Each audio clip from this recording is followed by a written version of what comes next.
Coffee. Ready, we'll call the meeting to order. Pledge of allegiance. I pledge allegiance to the flag of the United States of America and to the republic for which it stands, one nation, under God, indivisible, liberty and justice for all.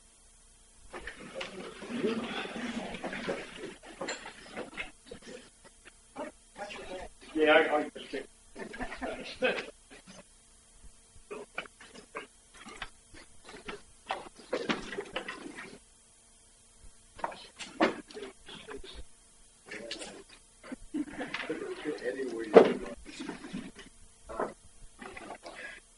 Okay, we'll start with the agenda. Does anybody have any changes? Yes, Mr. President. We want to change under old business the third and fourth motion to read motion to defer the release of the request for proposal for audit services, and also a motion to defer the release of the request for proposal.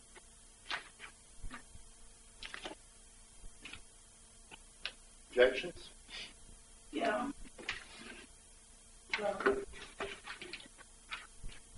Well, I'll object when we get to discussion. I mean, I think so too. I mean, this is so old now. It should have parchment paper.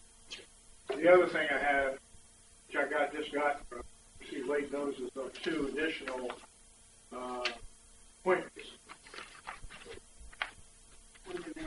for John O'Connor on the Budget and Finance Committee, and one for Stephen T. Smith on the Elections Committee. Okay. We'll get on those appointments for them. Can I have a motion to accept the agenda as modified? Motion. All in favor? Aye. Okay, move on to the approval of the minutes. We have the minutes of the February 20th. Special meeting. Motion to approve. Second. Discussion. All in favor? Aye. And we move on to the president's reports. Keeping with the precedent, I will have no reports, but Director O'Hara will have that. This past week, we lost a former member of Ocean Pines who was pretty well known.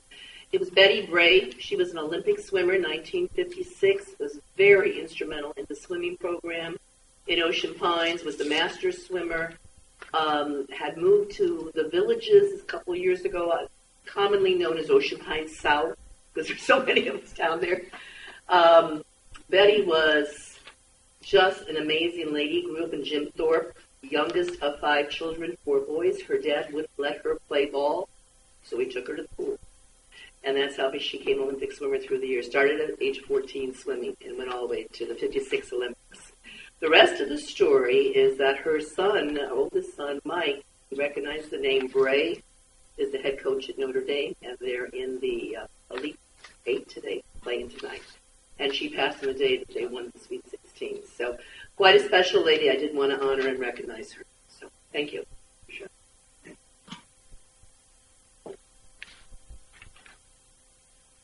Public comments. Oh, I'm sorry. I'm jumping ahead of myself. General Manager's report. Bob says yes.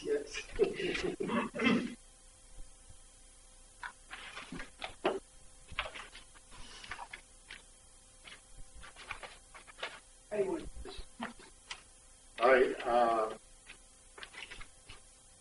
We have we'll start at the beginning and go through. We have the monthly controllers report, and that was the first topic in the month's report. And are there any questions or comments on the monthly controllers for the General Manager? Yes, Mr. President, going down the list, the Swim and Racket Club splash pad. I thought we were talking about the monthly controller report. What are we talking about? I thought we were doing monthly I know where controllers that, report. the controllers. Okay. Yeah. Do that first. Okay. That's first on the list. All right, go ahead. I have questions on it, but they're going to come up later in other parts of the. Just All right. Okay, Tom?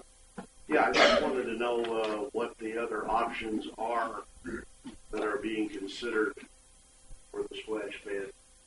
It says we need to consider our options. Just what might they be, short of having them re-glue everything back down again?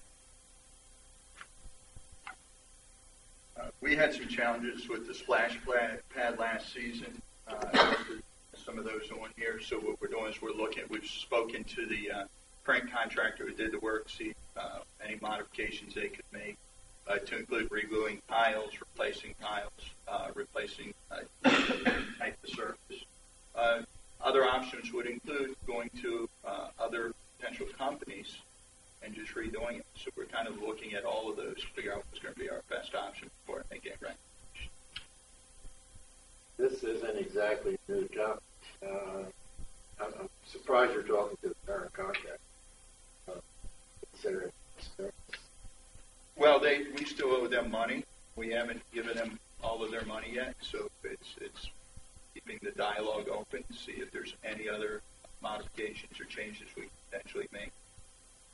May I make a suggestion? Can we get an outside expert to take a look at that pad?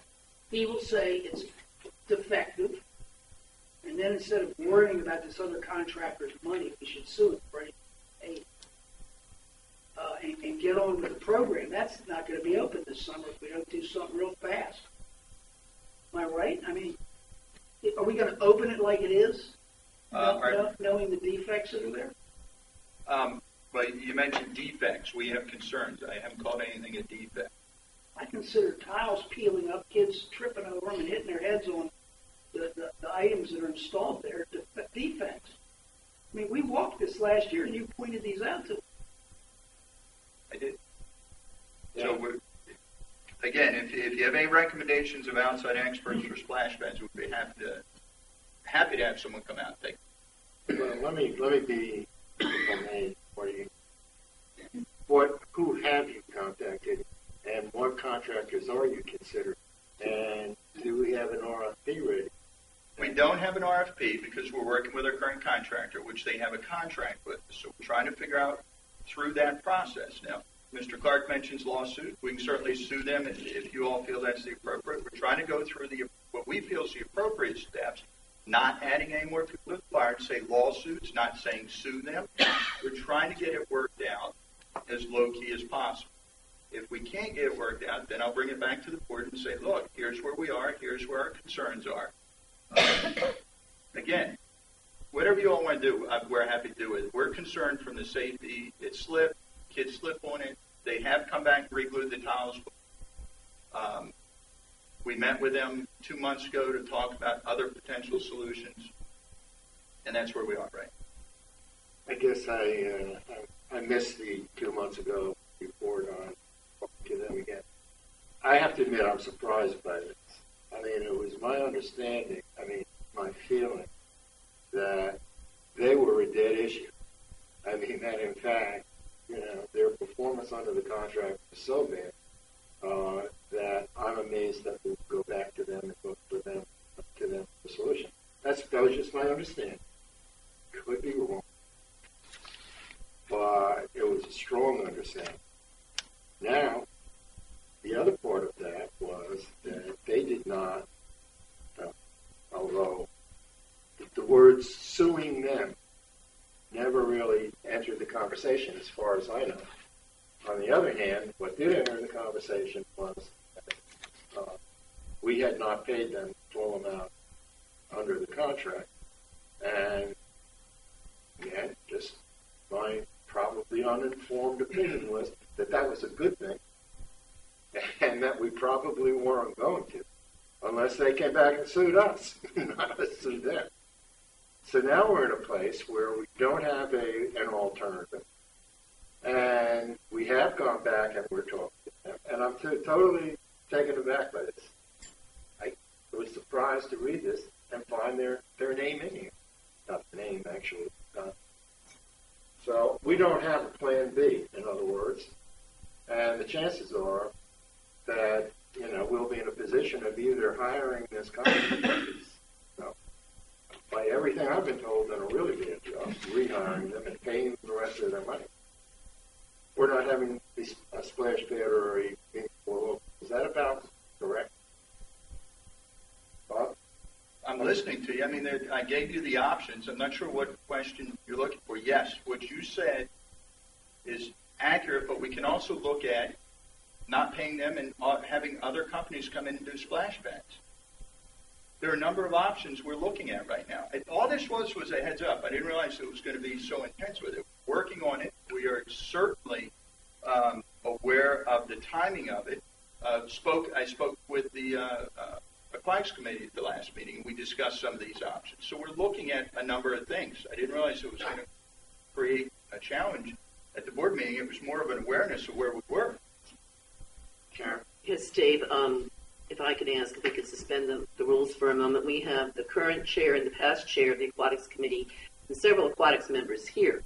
Is there anybody on the committee, perhaps, that would like to make a comment as to this? Without objection, let's suspend the rules. Would anybody care to from the committee? No. Okay. Ginny? Well, my impression, and it is an only impression, not specific, as I have not discussed it specifically with Bob. My impression was that we looked at the contractor to complete the job. That felt that contract was not adequate. And particularly since we have on our present set of contracts, the other people who are well able to and have seen splash pads. Splash. So my feeling was that probably get one of them to do that, do it right. I think that's the point, Dave. I think everyone wants to do it right. I'm sure you do, and so does Bob and everybody else. Thank you, Jenny. Time, yeah, but the time is a concern. We're out of time. But it was 7 months ago we made the determination that the splash pad had to be fixed. 7 months. That's my recollection. I believe we were doing the walk around at the beginning of the year as directors do, and the splash pad was an issue there. And the solution then was reasonably obvious. We had to find the money and find a contractor and replace it. And now we're here and we're talking to the contractor to whom we have not fully paid. Kathy would like to add something. She's the chair. Okay, Kathy? It also was under my impression that we're looking at other contractors too. I believe that I've seen other work done, same splash pad, same tiles at another facility that looked just the same way.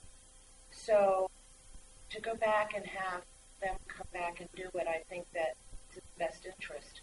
This is my opinion, that we take a look at somebody else coming in to do that work. Thank you. Okay. Now, Bob, you say you didn't expect this to become an issue, and I personally cannot understand how not.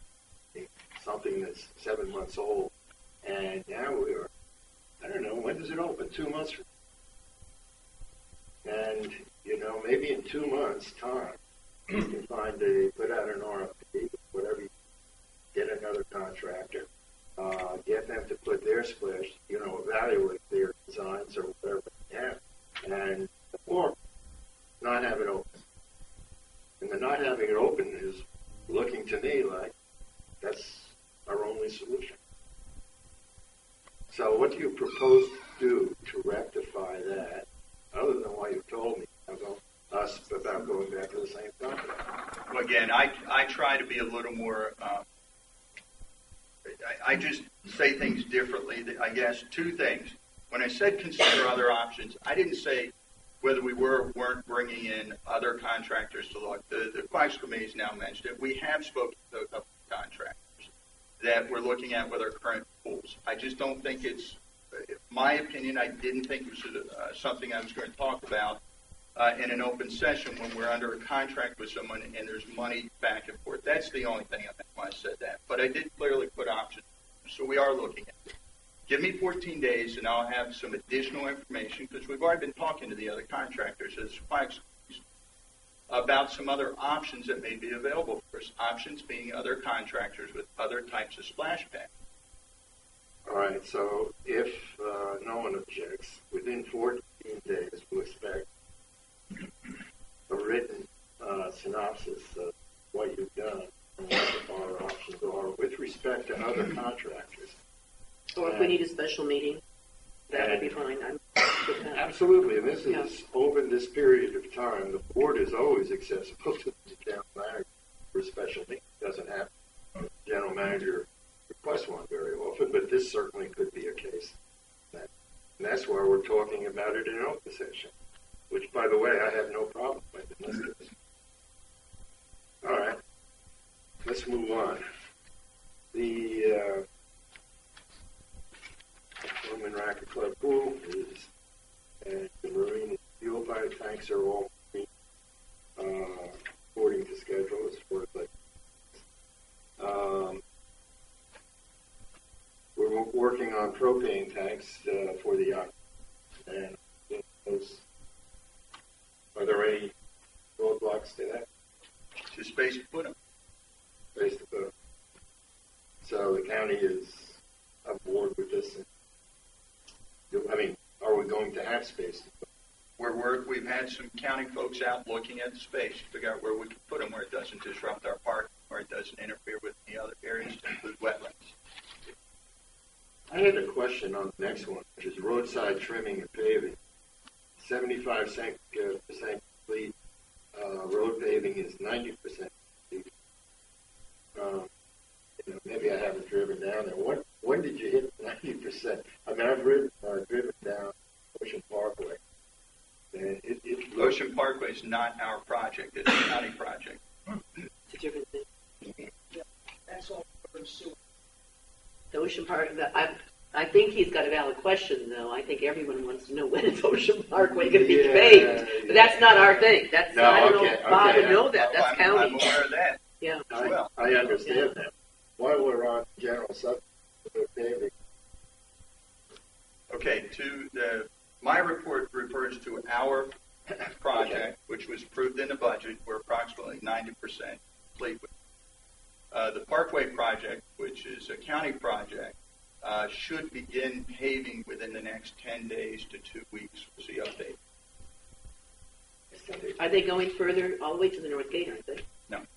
So they're done putting the The lines in? majority of the work has been completed for the pipe. Good, thank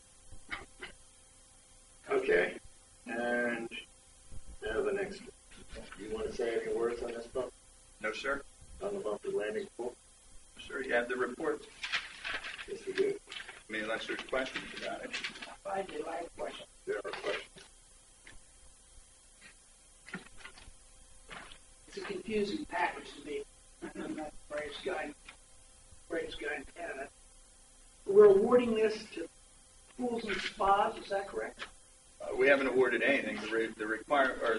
We need to get the pools prepared, and our recommendation is pools and spas. Who had the original deal a year ago to fix it? Pools and spas. I'm reading this. Does this correct the underlying problem of Barstow Foundation? It does. And the total cost of the package is $130. Is that in a budget? Yes, sir. It's the budget we're working with. If you recall, we were had the ability. We were going to fix that pool when we found the problems at the bottom or under the pool. The board had already approved to move forward with the resurfacing on that particular project. So when we found that there was gaps under the underlayment of the pool, we stopped the project, went back and dug a little deeper to find out what the additional conditions. So the project had already effectively started when we stopped.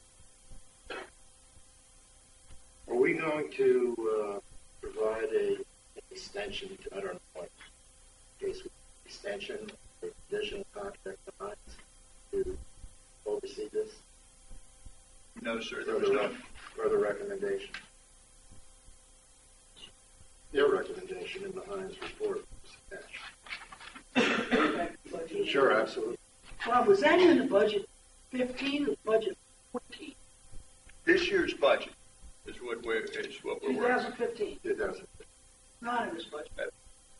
Again, I don't have the budget book like you do in front of me. Hang on, the project was awarded. If I'm not mistaken, this was change this. And again, you're asking me about budget for a project that was approved, and we stopped in the middle of it when we found problems. So the board already approved to move forward with. I believe this was the money that was allocated from the sports core side that we were doing there, and we're doing the sports core in the 15-16 budget. That's how I understood it, yes. Okay, good. Yeah. So we took the 150 from the sports That sounds accurate, yes, sir. and moved it over to do this project. Do this project, but we budgeted for sports core. Thank you. in the 15. Thank you. And Bob, this is a new product, which it sounds kind of interesting. I think Gary was very involved finding this along with the aquatics committee. They did some research, and I know you all worked together. This should really be good. And I like the idea of this new liner that's going in there, and then the rubber rock, which might even be something we use for another later Correct. date. So this is, I think it's going to be a big improvement. Okay. Unless there's objection, I'm willing to make a motion that we accept this project and bid and get this project done. The total project estimate is $129,028, and I make the motion we accept this. But if I may, can I go back? Question that. Well, we need a second, and then we can discuss. I'll How about that? second it, then who cares? Just Okay. second. Now you got your question. Well, Okay. yeah, it's not, it's the question, it's not exactly the question. But maybe it is. Heinz in their report had a concern about the type of the fill and grout that's going to be used. Are they going to apply exactly what Heinz recommends? No, the process and the recommendation we have is gravity filled, not pressure filled material. Pressure filled material, when it hardens up, has potentially to expand, which could crack the pool. It could do some additional damage, and no one will give warranty for that type of work, and that's part of what was in here. So we elected to go with pools and spas that were going to, in lieu of forcing pressure concrete or pressure product under the pool, pools and spas are going to dig a 3-foot section all the way down the sides of the pool and bring it in from the sides where it's gravity filled, so it's going to find its way without pressurizing it, which has less chance once the material hardens to actually elevate, which was a concern. But they're doing a 3-foot all the way around, 5-foot deep repair, which we thought was a better process, and we felt it gave them more. We felt better with that because we were actually going to see the side of the pool, see the piping, everything gets exposed. They've already pressure tested, which was good. The part of the Heinz report that I was referring to, page 3, paragraph 1. Observed settlement is under A, and it continues on to the next page. But basically, they didn't refer to gravity fill versus pressure fill. Perhaps that's in the note part of their report I missed, but I don't think so. Basically, they were talking about tight grout with replacement. And they also recommended that, they recommended that they be contacted, attracted to review and comment on grout mixture submittals, grouting needs and methods submittals provided by the grouting contract. So basically, you're saying that we do not feel the need to follow that recommendation, although they are the so forth. If you recall, we asked to do the sewer boring, so we contracted with them. We provided the contractors, the pool contractors, these reports to include everything in here. And after they did, they came back and said, here's our recommendation based on these. And they're going to warranty the work based on that. Okay, so we're ignoring this. That's the answer. We're not ignoring it. We use this. I'm sorry, we're not using. My question would be, what did we pay for this report before we decided? Okay, well, first, we're not ignoring it. We use this to find the additional damage under the pool. So we're not ignoring it. To use that's just an invalid term. Secondly, we provided this additional information to the pool contractors to say, how would you correct this? What did we pay? Marty, I don't know off the top of my head. I want to tell you, I think it was about $2,500, but don't hold me to it. I can certainly get the exact costs. But we're doing a different product. It's not the same type of pool. It's going to be a liner cover pool thing. Am I correct on that, Bob? Yes. Their direction was to find the problem, the underlying problems, what this report was looking for. I read it correct. Let me ask for some clarification here. Under B is recommendations for remedial measures. My question is, Bob, you are in fact planning to do what is in section B.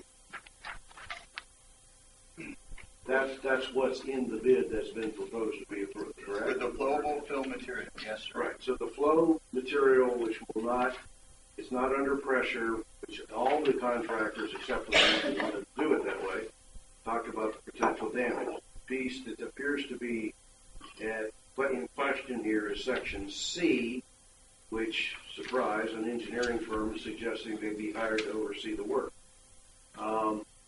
And to look at the grout and also have a geotechnical engineer on site to observe and document grouting procedures.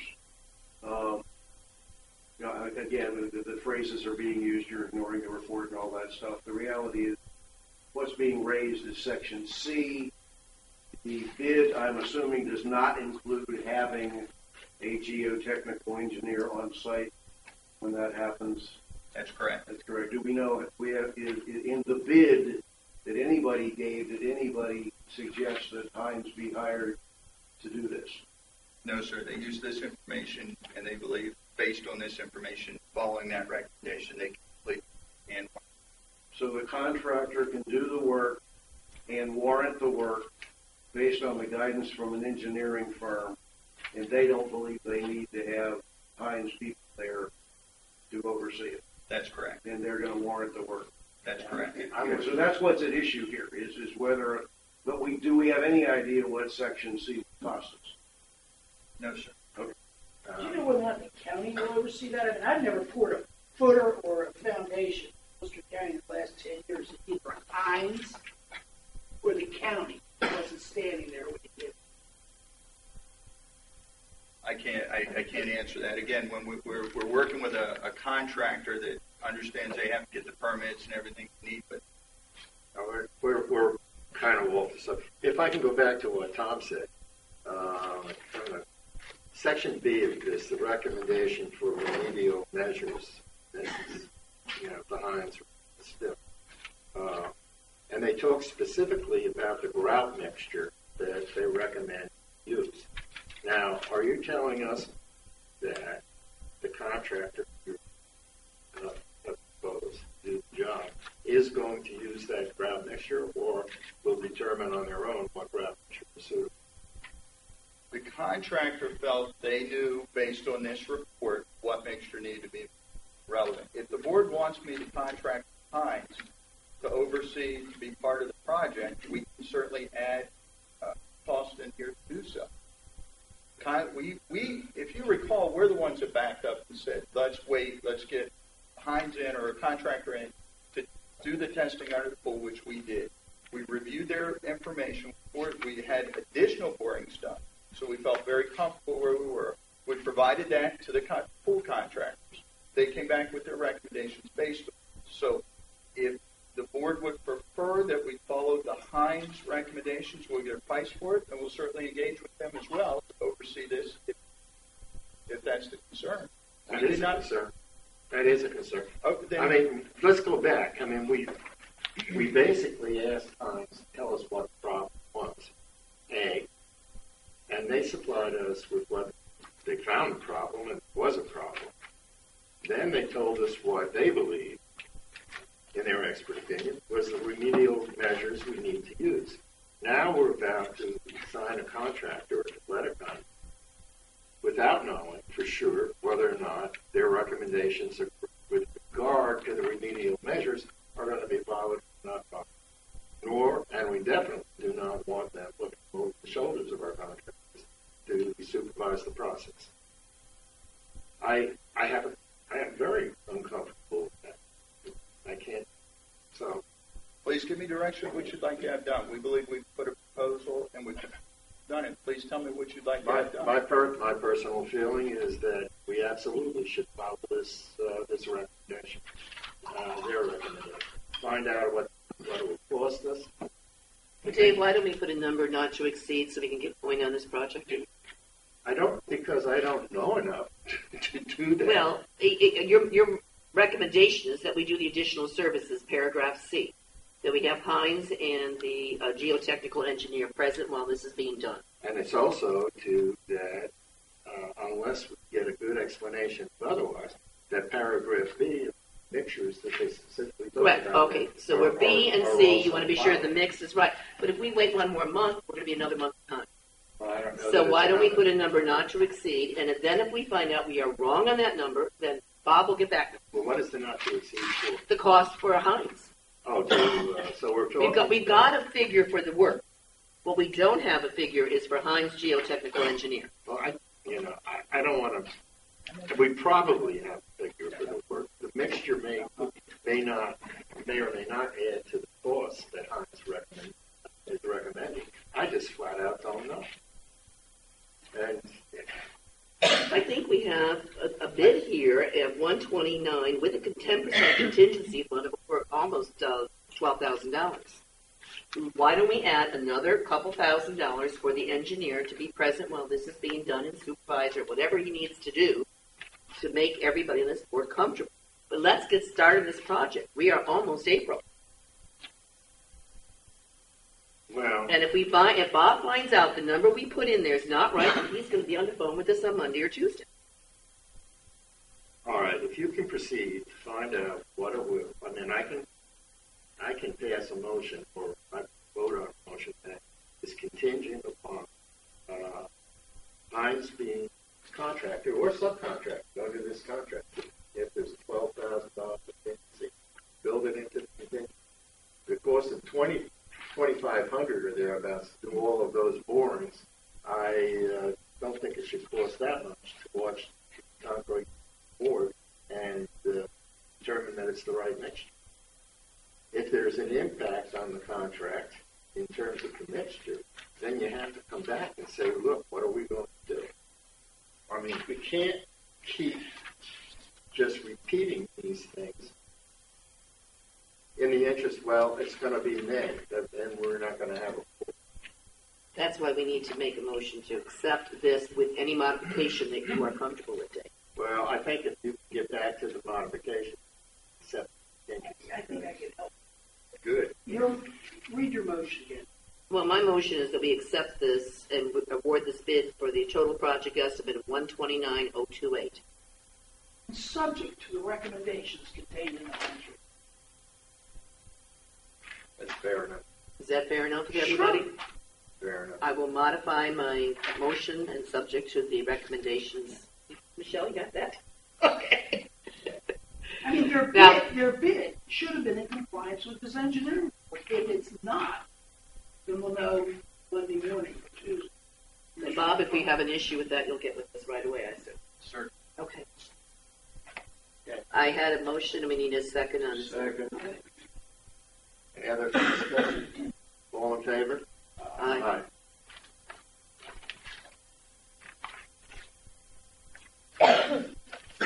It's after the fact. The completion date is going to be by the season, correct?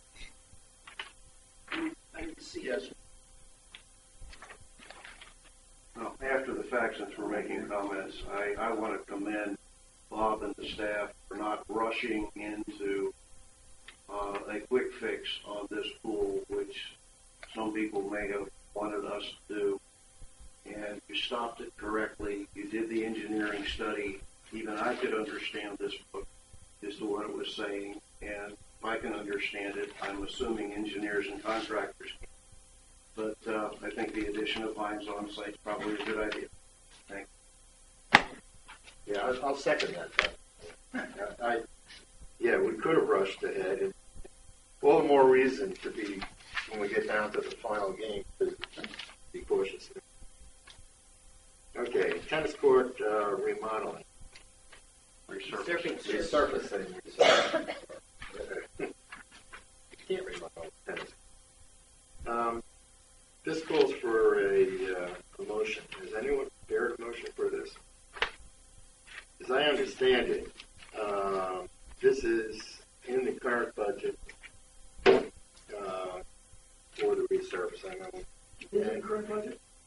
Well, yes. I think it is. I went back to the budget we just passed, and it is in that. This is an annual event, is that correct? That's correct. We do this every year, so what we, as in my report, it says we're doing, we just want to award it for years, so we don't have to come back every year and redo this process. I move that we accept it. Second.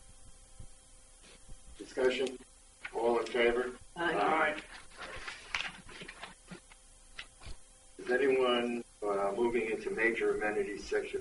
Anybody have? I did. Bob, you say in your report that under golf, with recent change to golf, we should anticipate a decline in rounds and outside bookings for the season with anticipated recovery once the new management comes in place. What are you basing that on? I'm basing it on the fact that there's we don't have clarity of what the next 3 or 4 months from who's managing what the bookings are going to be. Actively, we don't have anyone actively out there engaged until we have the new purveyors in. So I would say it is impacting us. And there was no negative with it. I said it would recover. The booking agents I've talked to have all been very positive. Well, contrary to what you've heard, the booking agents I've spoken to have said the other side. Ham's golf. Look, I'm not going to get into individual names because I will. I'm happy to. You will. I won't. I spoke to them the other day, and they said bookings were right on target. Okay. Bob, we're in an area now where specific information to the board. I mean, you have that opportunity. We don't have to come to the board to find out. If you talk to somebody specifically, share it with us. We'd like to know. We'd like to know exactly what's being said, by whom, when, under, and what the circumstances around their comments were. Did anybody say anything to the new golf management company when they were here Wednesday? Thursday? Did anybody say, hey, bookings are falling off because so-and-so said X? Do we believe what I put in here is unreasonable? Yeah, I do. I completely stand by it. I think it's accurate. It's my report. I believe it's accurate. I wouldn't give it to you if I didn't believe it to be so. Based on what?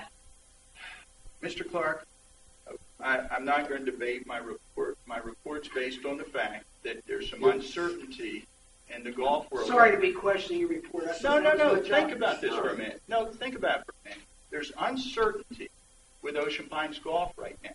Who's uncertain about our golf? Do we have a contract yet, Mr. Clark?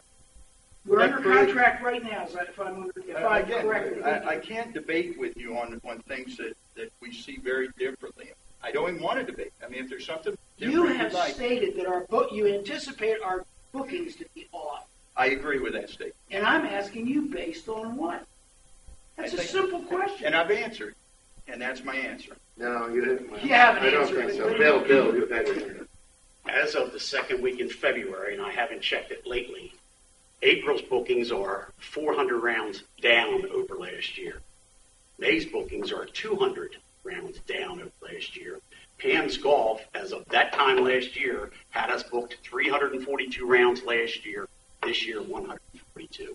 That's as of the second week of February. I haven't checked it lately. That was right out of the computer, right off the computer at the golf course, and that was the figures I was going on before we voted. So between April and May, we were over 600 rounds down last year, where I fully expected us to be probably 20% ahead of last year. Because last year we had just opened up. They still weren't sure about us, but once they started getting reports back and the reviews back, then they packed us in the fall.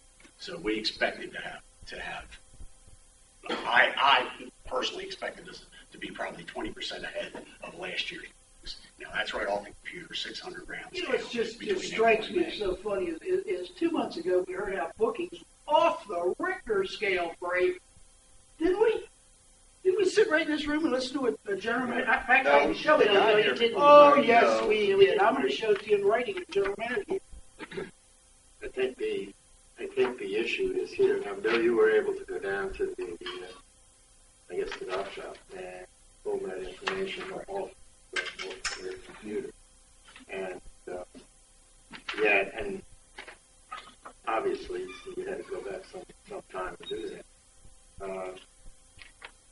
Specific information like that and exactly what else we know about is useful information for the board, particularly in a time of transition. And if you believe that individual board members should go out and find out for themselves, when we have a general manager who's liaison, tell us that information. And not in the general terms. Marty is exactly right. You know, we have the right to know specifically the source of your information. Okay? I mean, Bill, I'm sure, can take me down there and pull it off the computer and show it to me. Say, it was this, it was this. Down, by the way, and up has to have some other comparison point. Otherwise, it just is what it is. So, I don't know. You make these comments. It's the way you feel about it, but it has no relevance to the board. It comes down to how. Okay, now when Excuse me. You know what? I'm sitting there listening to this. What this is a going back and forth between members of the board, some of which voted one way and some of which voted the other way. The reality is we're trying to catch our general manager in the middle of what is, in essence, a 4-3 vote within the board. It is utterly absurd what's going on here. And the realities are, any commonsensical person looking at a change in management for a major amenity cannot sit there and assume nothing is going to happen to the marketability of that product. Now, you all 6 of you on the board have heard me say that before. There is not, we didn't do a market study and spend money doing that to realize that a change like that will cause an event. The reality is the event is obviously happening at this point. The only thing we can do about it is get the contract done. We've already been in contact with the company that's coming in, Jack Collins and myself both, talking to them about this particular situation. We have reached back out to Casper, who is continuing to work to try to get package play in here. Matter of fact, our pro was just at an event to where he was marketing our course to the public. So everybody is doing everything they can to get through this. And I think that a general comment of an anticipated decline is perfectly reasonable. It is not blaming anybody. It is simply a statement of projection that makes sense. And to stick our general manager in the middle of a 4-3 vote is, I think, totally inappropriate. And I think, as far as I'm concerned, we need to move on and get the contract done with the new guys, get them in sight. They're charged up, ready to go. Let's get the contract done and move. I think we're wasting time here. That's my personal opinion. I agree with you, John. Thank you.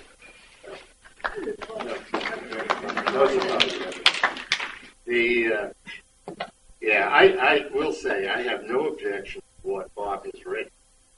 If he anticipates a decline of some sort, that's fine.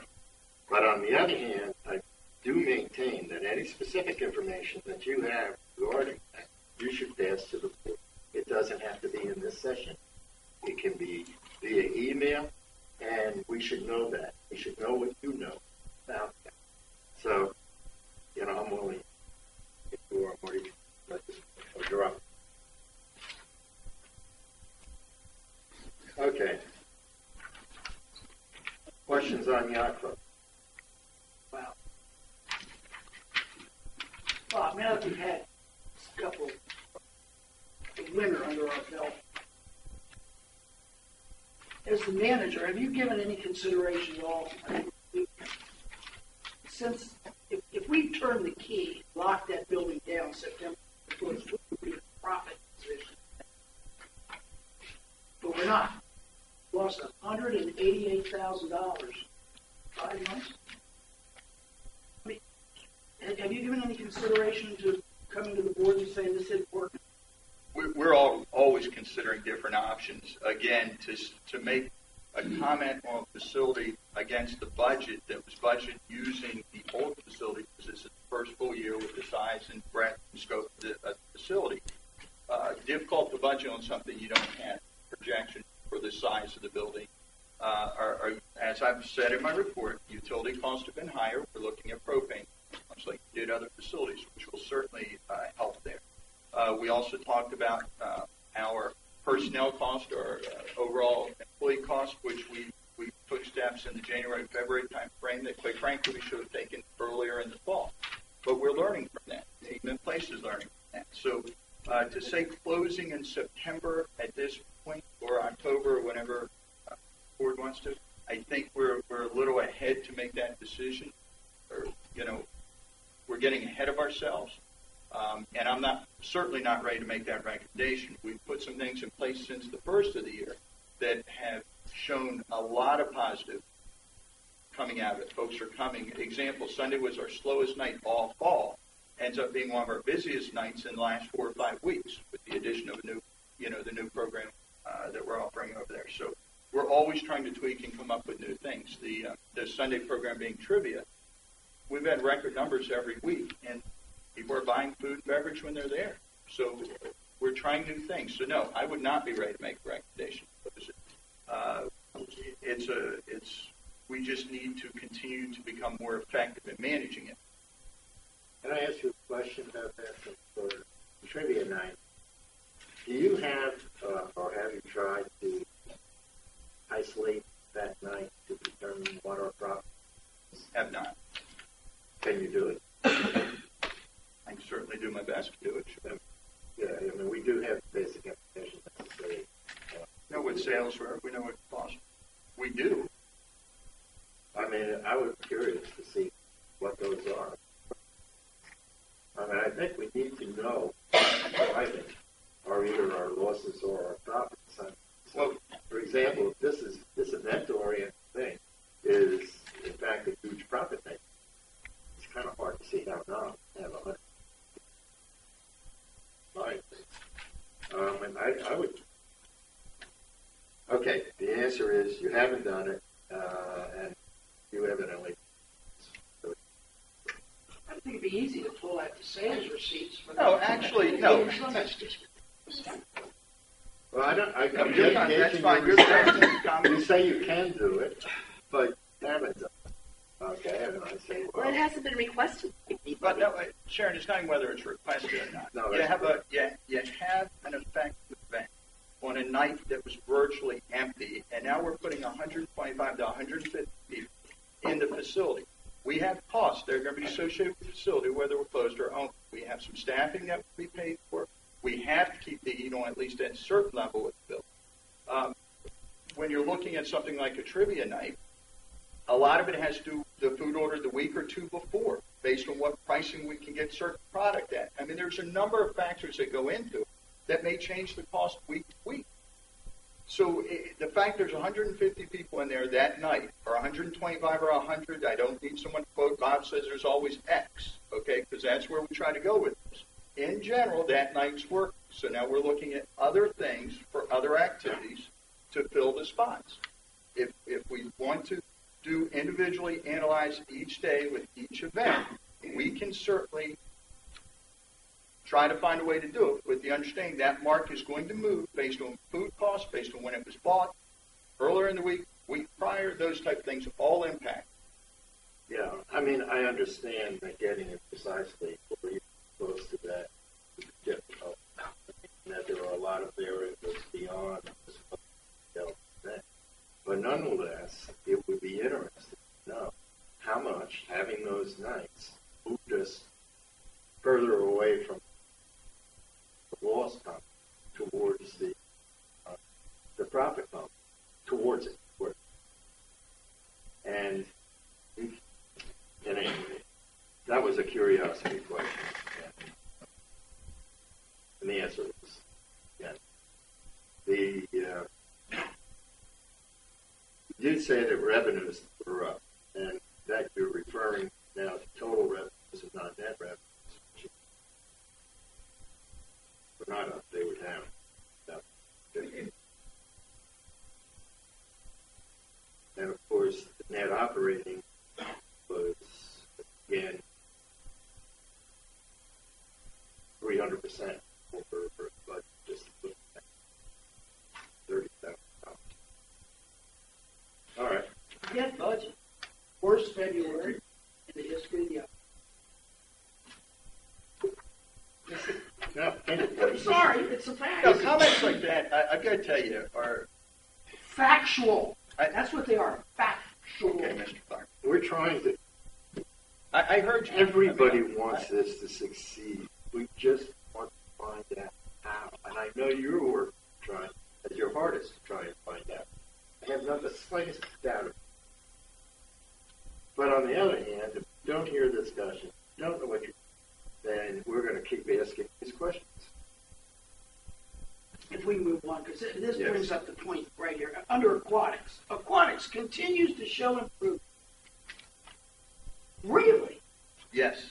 Really? Well, according to my numbers, it's the second worst in 7 years for bottom line. Where's the improvement, Bob? We've only had one worst year to date in 7 years. I mean, please show me the improvement. Or don't say it. Oh, I can back up everything that's in my report. You may not like it, Mr. Clark, but I can back it up. It's factual.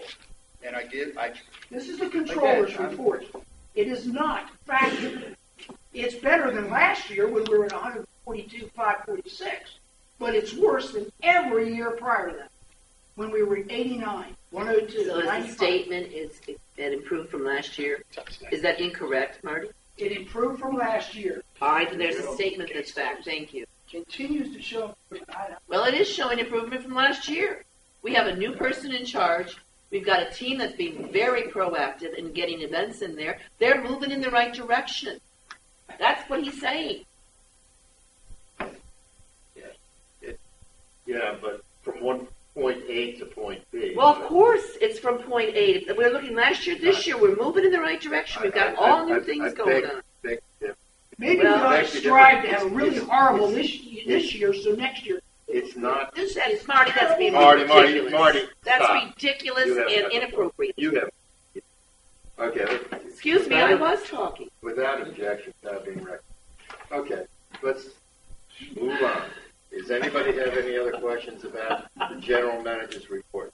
Do I have to be recognized every time I want to speak? Thank you. Thank you, Dave. Thank you for clarifying that. I'm just stopping. No, but I do want to,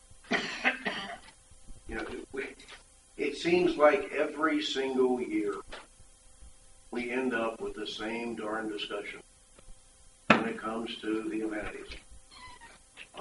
Newspaper letters, articles, kinds of stuff. As if there is only one measurement for something successful.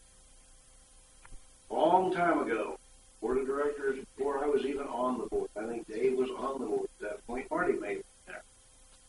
It was decided that these were amenities. And the subsidies may have to happen to keep them open. But folks, if you walk into the yacht club on a Sunday night, you can't find a chair. That's our members using that amenity. Okay? That's where we are. The end of the year projection for that amenity is to cost each individual member less than $2 a month to keep the, and I know you laugh, Marty, because It's that is hysterical. the You sound impact. like a timeshare sale. Well, maybe I do. Hi, Marty. Okay, but I'm sorry.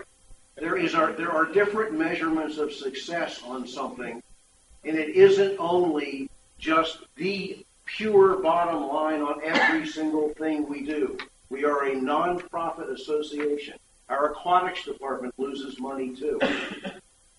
So all I'm trying to put out here, folks, is that there are different measurements of success other than pure dollars. And using, And if someone is using the pool, and the pool is losing us money, do we close the pool? Because it's not making money. I'm allowed to make my statement. I have made it. There are other measurements of success when it comes to these things. So as far as I'm concerned, this constant mantra of close it, is something that is not. If you're going to use only dollar measurement, there's a lot of decisions that are going to be made. They're going to very negatively affect this community and its amenities. So because the implication is that it's only dollars, and every year we go through this, and every year I end up making the very same comment, and so I've made it again. There's more than one measurement on the amenities of a community. And if, Bob wants to write, you've asked him to write a report every month, and every now and then he's going to throw in something positive that might be a little bit upbeat on what's going on, and I don't have any problem with that. One last question that I did have, CPI violations. We had someone that was on the list to comply at the last meeting, and is that complied to at this point, or where do we stand? I think that's the one we sent last week. Did we send it, or Yeah, did we? Okay, I stand corrected. Sorry, I stand And corrected. before we get off the subject, I want to use another measure, not money. Let's use the membership. We have 8,450 members, right? On the best night, let's say 170 people were at the yacht club Sunday night. That's 0.01183. Boy, there's a measure of success. Why don't we just close all the amenities now, because that mathematics and that approach of measurement is nonsensical. This argument is wonderful. Yes, it is. So let's quit having it. And we have. And I asked a reasonable question. Well, consider the after reason- losing 188,000 5 months, let me- closing it. He doesn't want to close it. Marty, let me finish. It's okay. Closing opening is up to the board. A motion passes the fair. Okay. The issue, though, Tom, you keep bringing up, well, we're only losing $1,000. I don't care about either. I care about whether or not we're managing our amenities as efficiently as possible. And as a matter of fact, we spent a lot of time writing an MO2 to try and get that language in. A lot of time. That's what we want to do. And I'm telling you that we're not going to get to that if we keep, positive is fine. But you know what's better than positive? The whole story. All of it. Okay, good point. Well, if I got a good point, I'm going to end this. And go on to public comments. First hand? Yes, ma'am. Right here. My name is Helen Hunter. Better try the mic. You have a solo. Well, you all have had a soft voice the entire meeting, so I'm Yeah. not going to put up with it, but it would be nice if you speak louder. Oh, thank you. My name is Helen Hunter. I live in, I don't know where I live, Pinehurst or something like that, in the Pines. I retired down here in 2003. I bought a house in 2000. I've come to the board meetings at the very beginning of moving into the neighborhood because I want to be a part of Ocean Pines. I can tell you that you all are having the same argument that you have had from 2000 and 2003. I think that what you have to understand more than anything else is that we elected you all. Bob Thompson, we didn't necessarily elect you, but you were hired with the board. I find that when you're argumentative with the board, that's not your job.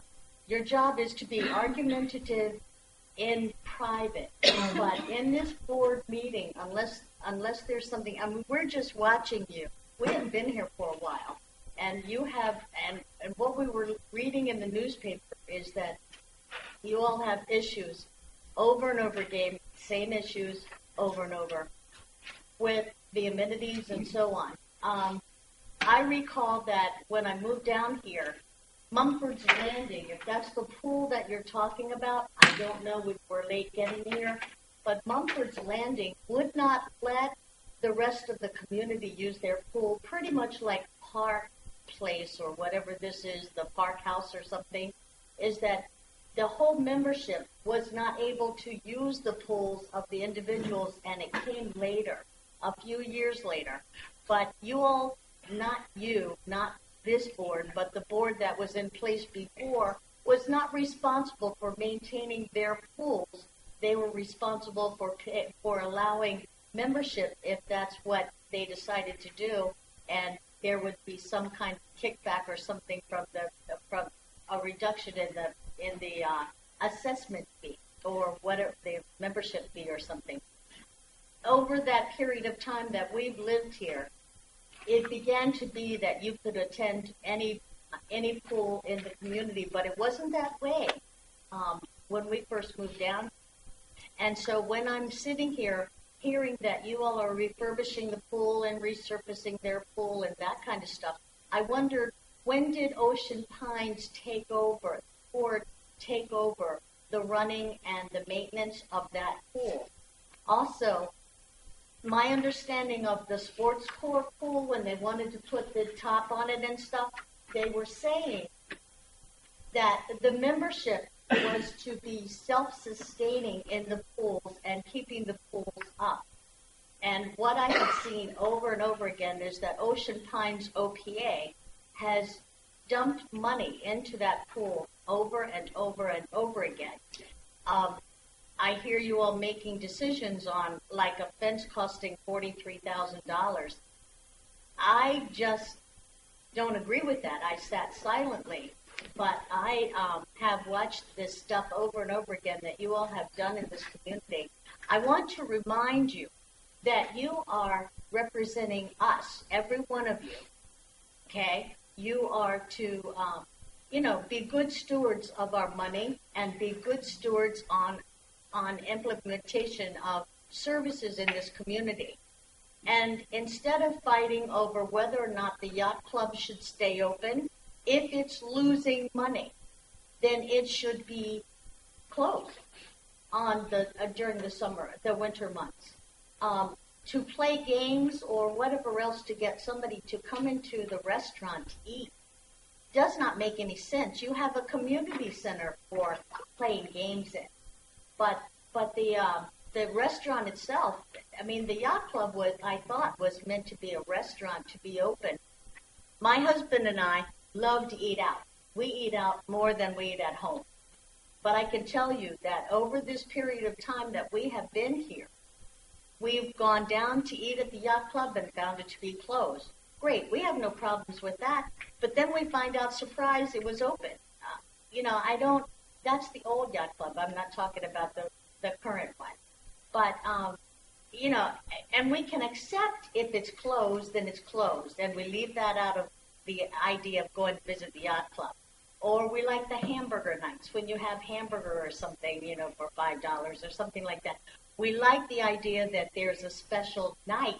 So we're not saying that, take it, completely close it. It would be nice to have it be a year-round facility.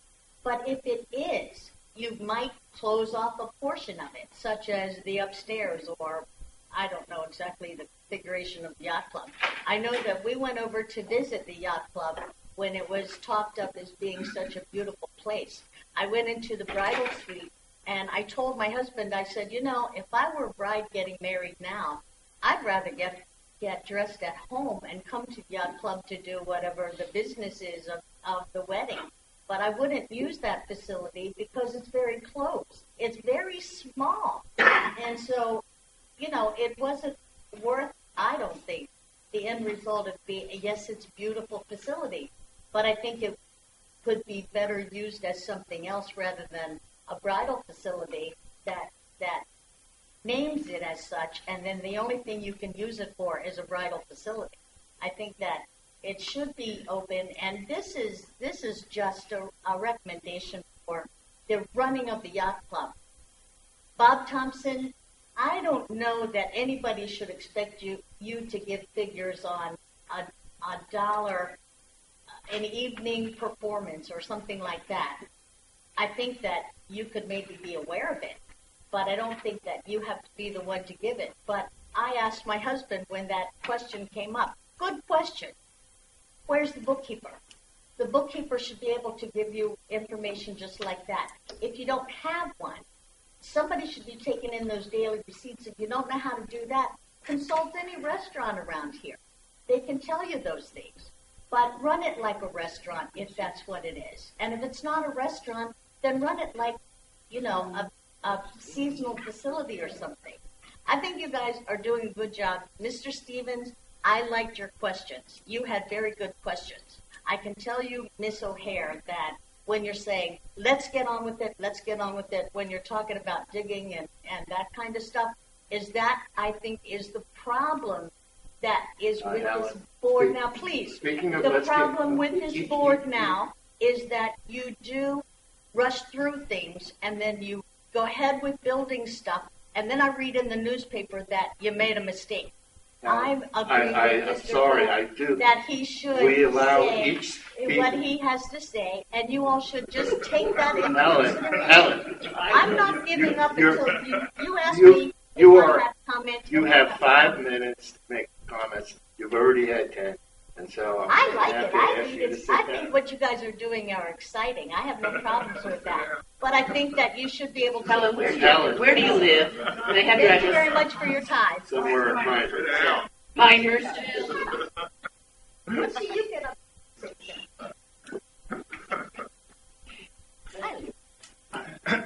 My name's Bill Wentworth. I live at 7 Trinity Place here in Ocean Pine. Discussion going on here this morning about what this. First of all, we are a stakeholders community. We all have a stake. We all know that when we come in. So we all have a fiduciary responsibility to maintain people in the community. And we, year in and year out, we debate this is costing us that. If I may make an analogy, Macy's department store. There are some departments that make money. There are some departments that lose money. At the end of the year, Macy's is making. Our fiscal year runs from May 1st to April 30th. I would like to know the last time on April 30th, as far as what fiscal year it was, where Ocean Pines did not finish at least even or in the black. I don't remember the last time. Excuse me, I'm not talking. I'm making. No, Marty. Just answer your question. The last 3 years. Marty, let's. That's not true according to the reports that's sent at the end. Here's of your the year. audit results. Last 3 I- years. Marty, let's not Marty, let debate him this. talk. But Let him- the bottom line is, fiscally, the whole corporation very seldom ever finishes in the red. As a matter of fact, in an effort to keep it, the goal is for it to be even. And year before last or last year, in order to do that, they reduced the assessment by $5, so it just balanced out to zero. That's a fact. Thank you.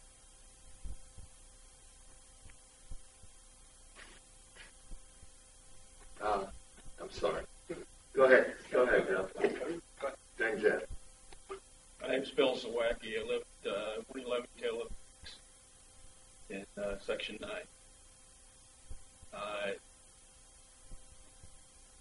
Within our governing documents, it indicates that this board is supposed to operate according to Robert's rules. Began the meeting approving an agenda. That agenda called for President's remarks, General Manager's remarks, public comments, then old business. Today you have passed 2 motions, which are old business. You did it prior to public comment. There's a lot of people in this room. You suppose any of them wanted to make a comment about those 2 subjects prior to you making a vote? I came with comments about one of them. But they're a waste of time now.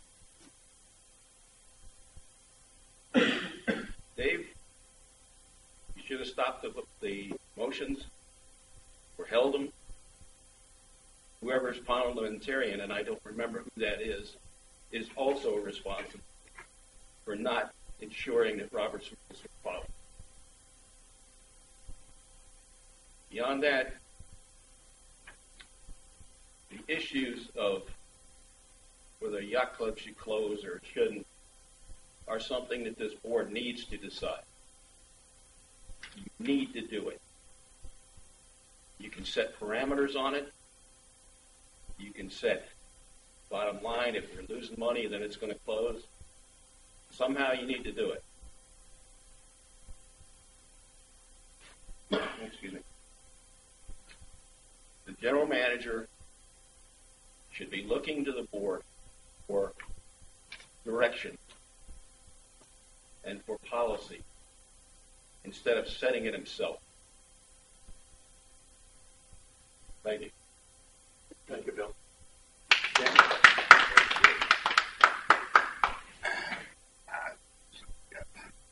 My name is Jeff Nepper, 1210 Carrollton. This is a follow-on to a comment I made to you all some time ago about judging the yacht club. The facility has not been open for a year yet. When we had the discussion last time, you were talking about the yacht club. You spent a great deal of time this morning talking about an event on one night that has been held, I'm going to guess, perhaps 6 times. I urge you to stop doing that. I urge you to begin to look at the yacht club in a much longer horizon. When you start up businesses, we can argue about whether this is a true startup. I get that. When you start up businesses, there are ups and downs that are caused by all kinds of things. They tend to level out over time. And then you can make intelligent judgments based on a track record. You're now trying to decide something based on what happens on Sunday night. So you've gone from the yacht club to Sunday night. Okay, I'm waiting for the call for table by table profitability. I don't think that's useful. I don't think looking at it too soon is useful. And we can argue about what the time frame is. How long do you wait? And all that sort of stuff. We can argue about that. But don't continue to look at this stuff day by day, table by table, event by event. It's not going to tell you it's not going to tell us anything useful. That's only my opinion. It's not a natural law. But I urge you again to stop looking at this stuff too early and too narrow. We'll get misled if we do that. And maybe at the end of I don't know what the answer is. Maybe at the end of the day, the yacht club is going to be wildly profitable. Maybe at the end of the day, it's going to be a sinkhole of cash. Okay, we can deal with that when we actually know what the answer is based on a track record. Okay, we have a track record that's now, 10 months old? That's my opinion. I think it's too soon to do this. I urge you to stop, have some tolerance, and begin to plan a look back when we've got enough data to make it reasonable. Thank you. Thank you, Jed.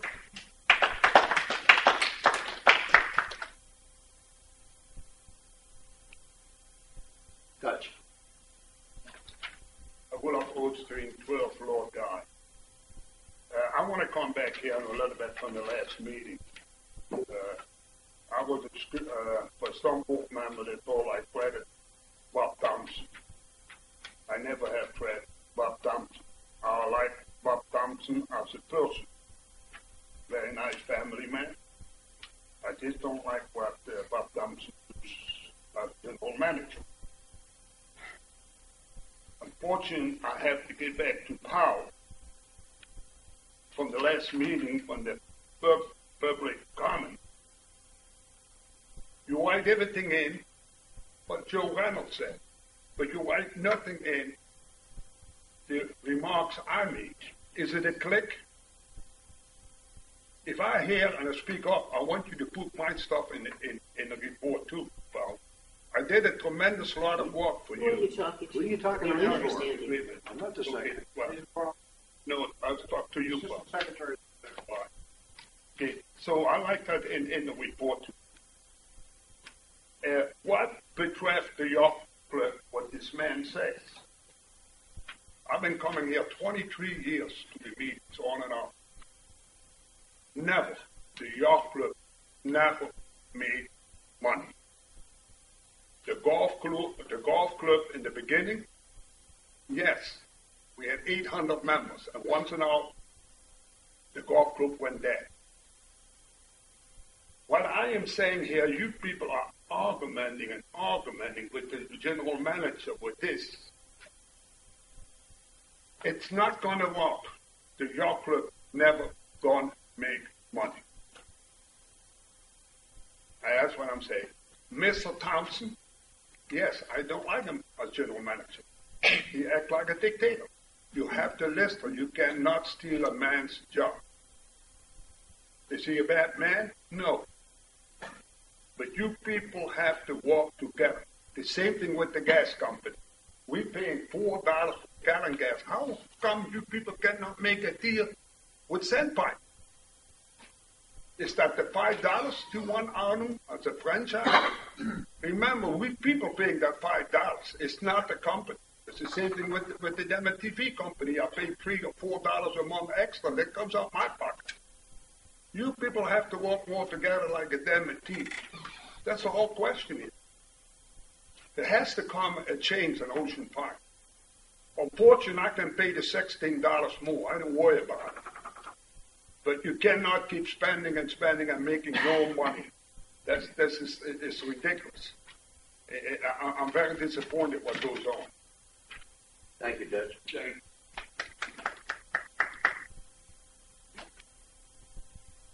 I see a hand back there. Yes, sir.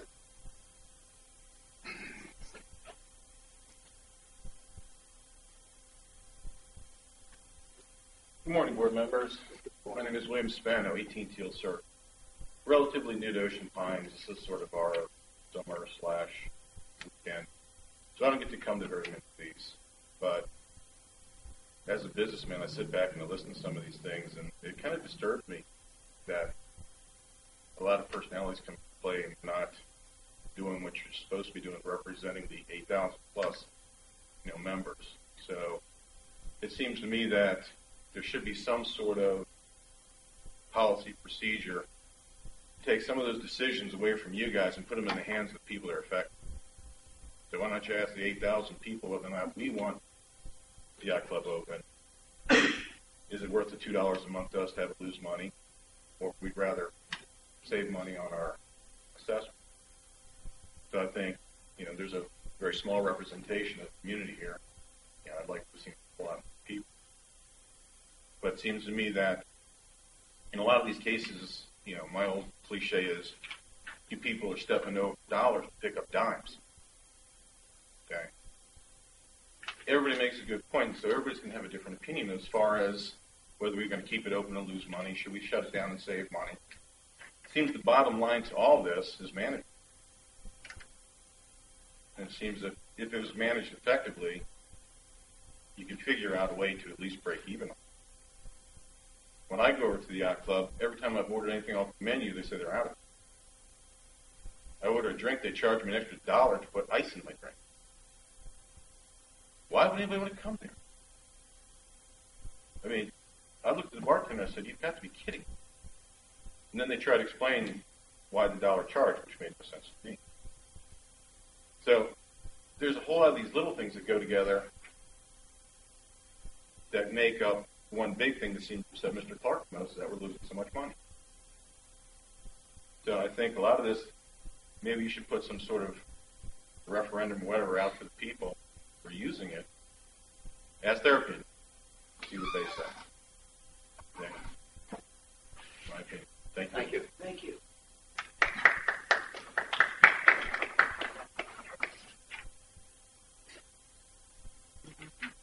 See no other hands, so I'll close public comments and move on to old business. And the first item on the agenda is the 2016 OPA election report. Mr. Quinn? Actually, it's on the agenda as the 2016 election. Hey, Bill, do you know who won in 2016? You're not telling us. I was going to say I tried out about 30 years ago. Back to the Future. Yeah, and I got cut, but I'm not clairvoyant, so. After the meeting, you will help me buy a lot of tickets? Yes, I will do that. This is the 2014 report. You folks received this report 7 months ago. In September, everyone received a copy of the report. Committee had one urgent recommendation, and that has to deal with proxy situation. And I'll get into that as we get into the report. It cost us about $2,000 for the proxy mailing. Get that information. Proxy system broke. Let me get into some statistics here that we need to know. There were 7,403 members eligible to vote on July 3rd, 2014. Total vote count for the 2000 election was 6,676. The Scantron system processed 3,395 ballots. There were 33 ballots counted manually. There were 65 ballots rejected. 46 ballots in proxy envelopes were rejected. 46 ballots. There have been several elections with regard to the board of directors over the years decided by less than 46 votes. Excuse me. Since this is just a report, can we ask questions as we go? Does anybody object? Yeah. When you said $2,000 to send out proxies, yep. you were able to break that amount out of what we would have spent mailing out.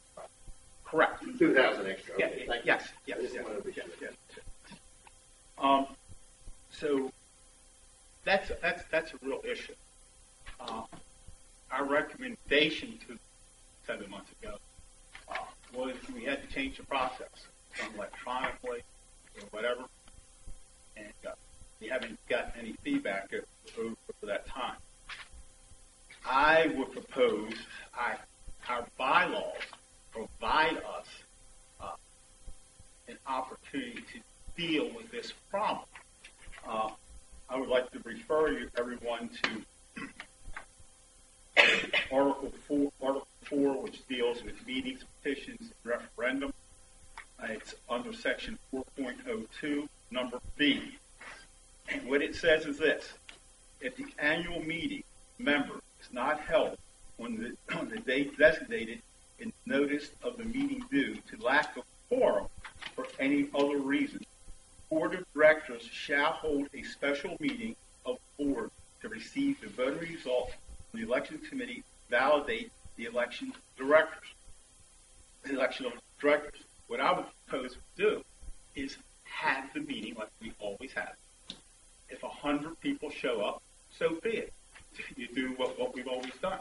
If we have less than 100, then stop the business meeting, have the auditor do their report, the president do his report, general manager has a report, our CFO has a report, fine. Then from that point, move in right there at that meeting with whoever's there, move in to make motions, move into special session to have the elections committee, which is the chairperson of the election, to validate. We're doing this, we're sending out this money, we have votes wasted, votes are not getting counted, not counting the man hours involved with this. I received probably 400 or 500 proxy ballots, proxy envelopes. You have to go over every one of those things. Go through, make sure they are filled out properly, and then you have to alphabetize them. Then you have to come up with some kind of method to show that counting the people who are there, and the number of proxy ballots you have, comes out to the magic number of 1.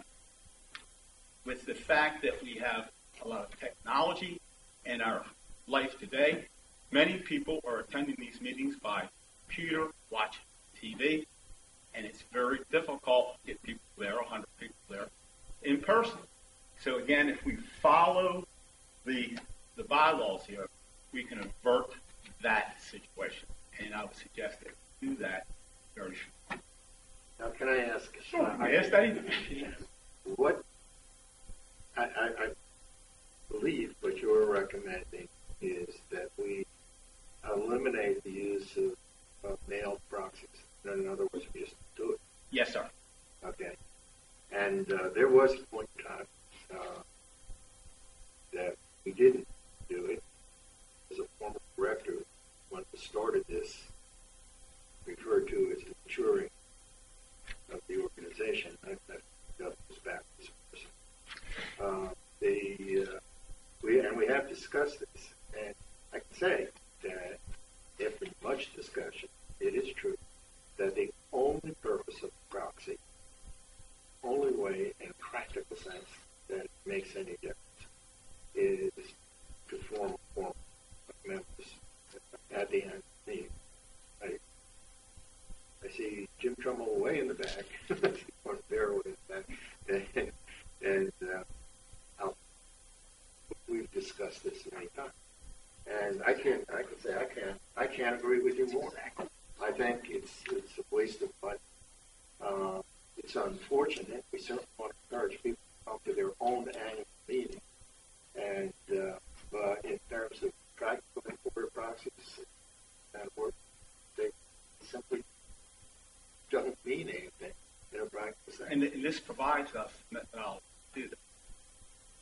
You know, right here in our bylaw, that we can do that at the annual meeting. Do what we have to do. You don't have enough people there. Make motions. Mr. President, actually, Bill, we actually, I think it was 4 years ago, we actually did something very similar. We met the next day to certify the election. So what you're speaking to has happened before. My clarification I'm going to ask for is under number 2 on page 3, you are recommending you replace with an electronic proxy unless otherwise requested by the owner. I'm assuming you're really saying is get rid of the paper ballot even if it's requested. Exactly. That's what I hear you say. Exactly. Okay. The proxy, not the ballot. Exactly. And also what I'm saying with what it says here in our bylaws, it doesn't make most of the people, not all people, go to that general meeting to hear the election results. That's what you're doing. So we can accomplish by what's written here, having our regular meeting. Then at that time, with all the people there, the special session, the exact same time, to validate. It's clear, black and white. Well, I think the point about the 46 votes is you're absolutely right, Bill. Some of these votes have been a lot less than that. Exactly. And that could make a difference. And that's my concern. Good point. That's excellent point. Yeah, I think Sharon brings up a good point that, it's not only about the 2,000. The 46 votes are more important than the 2,000. Exactly. And that's my concern. Exactly. So, anyway, I would suggest that I would like for us to operate that way. Martin? This, dumb I am, but how do we change it? I mean, I don't even know where the election, what drives it.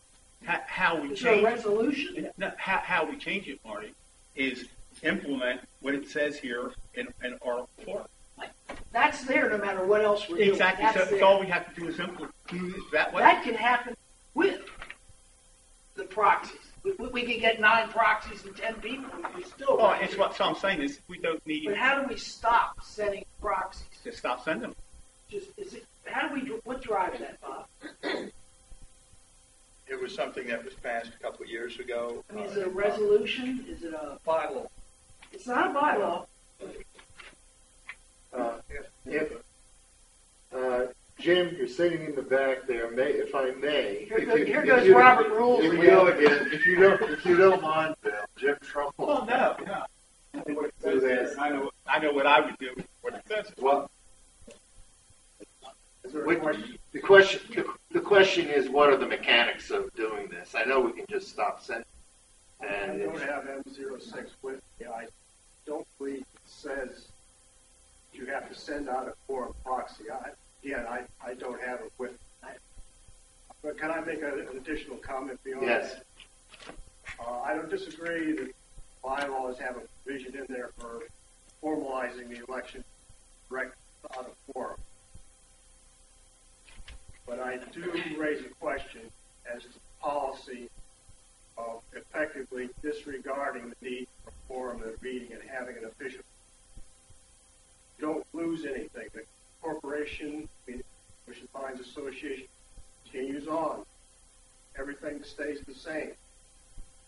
But we fail to have a formal meeting in which you have a presentation, financial presentation, the general manager's remarks, the president's remarks, the legal part, counsel's presentation. That's all failure to have a formal meeting. And you need to understand that. There's no impact on the operation of the association. But I have been a part, Dave, I think you have as well, part of the discussion in which that was mentioned as being not particularly desirable in the operation of the corporation. Excuse me, I'm saying you should do all that. I recognize that you can do this, and you can rely on it, bylaws. The question is a policy one for the association. Mr. President, I've been through this with another HOA, and the way that can be handled effectively within Robert's Rules of Order, it's complicated, but it basically has the organization announce 2 meetings, one of which is an official meeting of Board of Directors annual meeting to include the certification of the election at the meeting. If, in fact, you don't have a quorum at that meeting, you close that meeting, you open up the second meeting, which was announced as an informational-only meeting, which is pre-announced. So both of them are announced to the membership. They're both at the same time. And if, in fact, you have a quorum, you have the first meeting, you just don't hold the second meeting. If, in fact, you don't have a quorum, you don't close out the first meeting, you open up the second one so that the reports can be provided. But you're not in violation, that you will have then had an annual meeting that's informational only. My question, Jim, is does an informational only meeting meet the requirement of the bylaws? It goes beyond that, Tom. As a non-stock corporation, provision for a non-stock corporation to put its notice of the meeting that will invoke provisions in which those at the meeting can reschedule the annual meeting, and at the next annual meeting, whoever is there is formed. Yes, that can be done too. I understand that too. As part of the Maryland Code for a non-stock corporation. Yeah, that's a third option. You're right. I know that's Excuse me. My opening comments included all the things Jim was saying. That you have the auditor's report, that you do all that. Do all that. Then if we happen to not have the quorum, you close that meeting and move into special session to validate the election. That's the first things I said. Yeah, I know. And the one thing that ran through my mind is there will be meetings we won't have directors. I mean, that can't happen. I mean, not all the directors come to the annual meeting. It's not our meeting. Correct. Well, so that could be an issue, but it doesn't matter. We have had, as Tom said, we've done it the next day. Just came in, met, we say, okay, open meeting. The order of business was to confirm the results of the election. And we said aye, and then we. And we're at a point now. Like I said, we've had this information for 7 months. We are into the election season now. Yeah, you need some direction pretty quick. Direction, and my direction is do it this way because the bylaws say this, and it's going to save the community $2,000. Get all that information in there, which Jim is talking about, and now the time involved with this and the accuracy is just horrific because there is no accuracy because you have all these votes that aren't counted. Okay, if I may, I think we should take this offline. And, I'll participate. Tom, if you want to participate, anybody else that wants to. Basically, just to come up with the solution, if we can bail upon Jim Trummel. And what we want to know is, don't go there, Jim. Did you get that on camera? We know where Jim lives. We know where he lives. And just basically come up with mechanics of this right then. It's so that we don't spend $2,000 if we can. Jim? I think you should consider in advance some participation association. You're correct. You're dealing with. Yeah, agreed. For example, and again, I'm going by memory, we're talking about convening an additional meeting of some kind. You have notice requirements, whether it's lack of quorum, future scheduling another meeting. I believe there's a 5 to 30 day requirement, and you have a different requirement. Just you have no notice that you're going to receive that.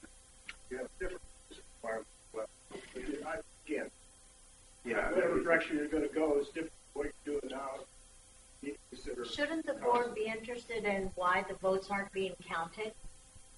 The votes are not being counted because they're placed in the wrong envelope. We know why they're not being counted. We know that. We know why. It's very clearly stated on the envelope that this is for proxy only. And so if somebody puts an official ballot in the proxy envelope.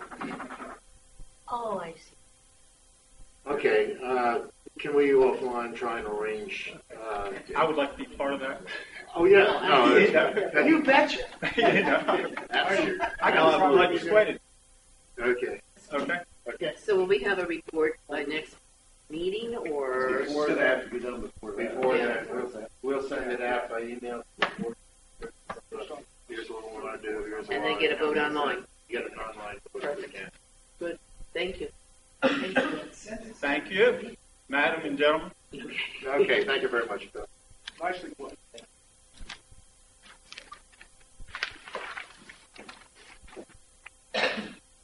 Next up, the second reading of Resolution FO5. I made this motion in the last meeting. I move that the board rescind Resolution FO5. This resolution was introduced in 2009. Its purpose was to abate for qualified low-income homeowners the assessment increase levied in any one year. That is to say, the assessment increase, not the assessment. It was intended to correspond to a Maryland homeowner's tax credit, which offers similar one-year increases in property taxes.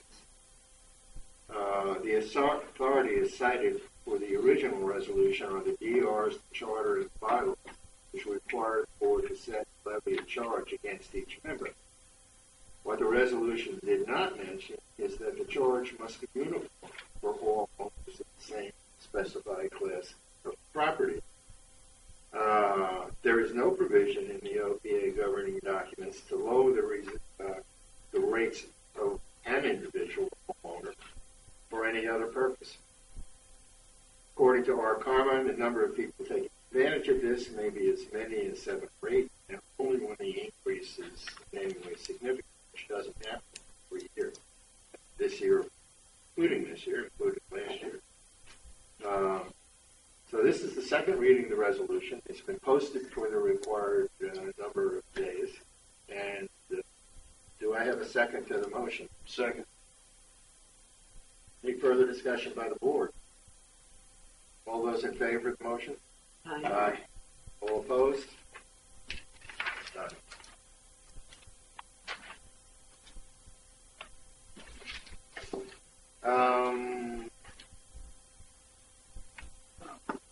Tom, yes. Yeah, this is a motion having to do with the previously request passed RFP to select an audit firm. My motion reads, the Board of Directors hereby directs the General Manager to develop a proposed contract for services with TGM Group for the next 12 months and to submit such contract to the board for approval by April 15th. Background behind this time frame for our yearly auditing effort is soon to begin. We're literally on top of it.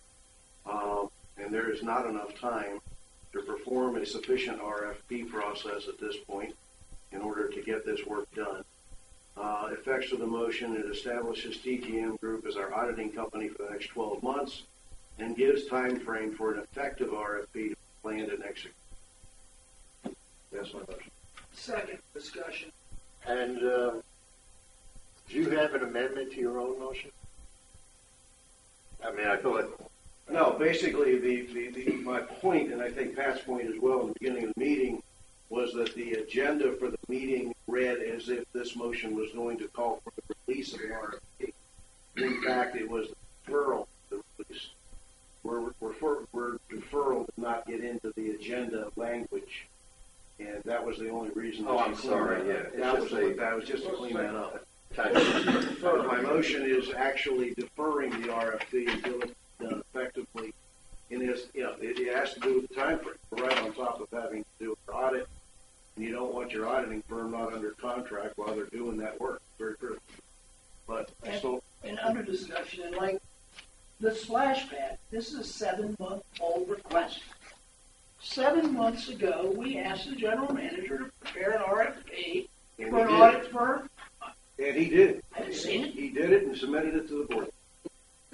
We got an email. I guess everybody commented on it. I don't know. Where is it? When does it happen under this? Is this just another example of we'll toe drag this into the next year and it'll be too late? There was an RFP, which I believe I had a copy. Yeah, I do. And it's not been issued. It's not going out. I'm assuming. We should be voting on an auditor, not voting on another. These dates say 29 October. This says 29th of October. Yeah, okay, that's right. Isn't it out in the marketplace? Because we haven't voted on it. We haven't voted to send it. So the buck stops here. For reviewing the prospect. I reviewed it every time I Well, see it. we haven't done anything on it. This is Okay. board. Can I make a motion that can we add to this or modify this or do an RFP and do it now? Obviously, we're not getting an auditor for this year. Well, the motion is to defer. But we can put it off and not have it for next year. And then we go to year 20 with the same audit. Answer your question. Motion is to defer. So Gotcha. anybody can offer an amendment motion. That's fine.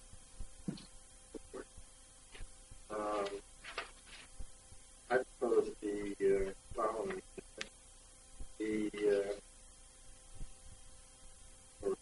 Were we on the auditing company? Yes.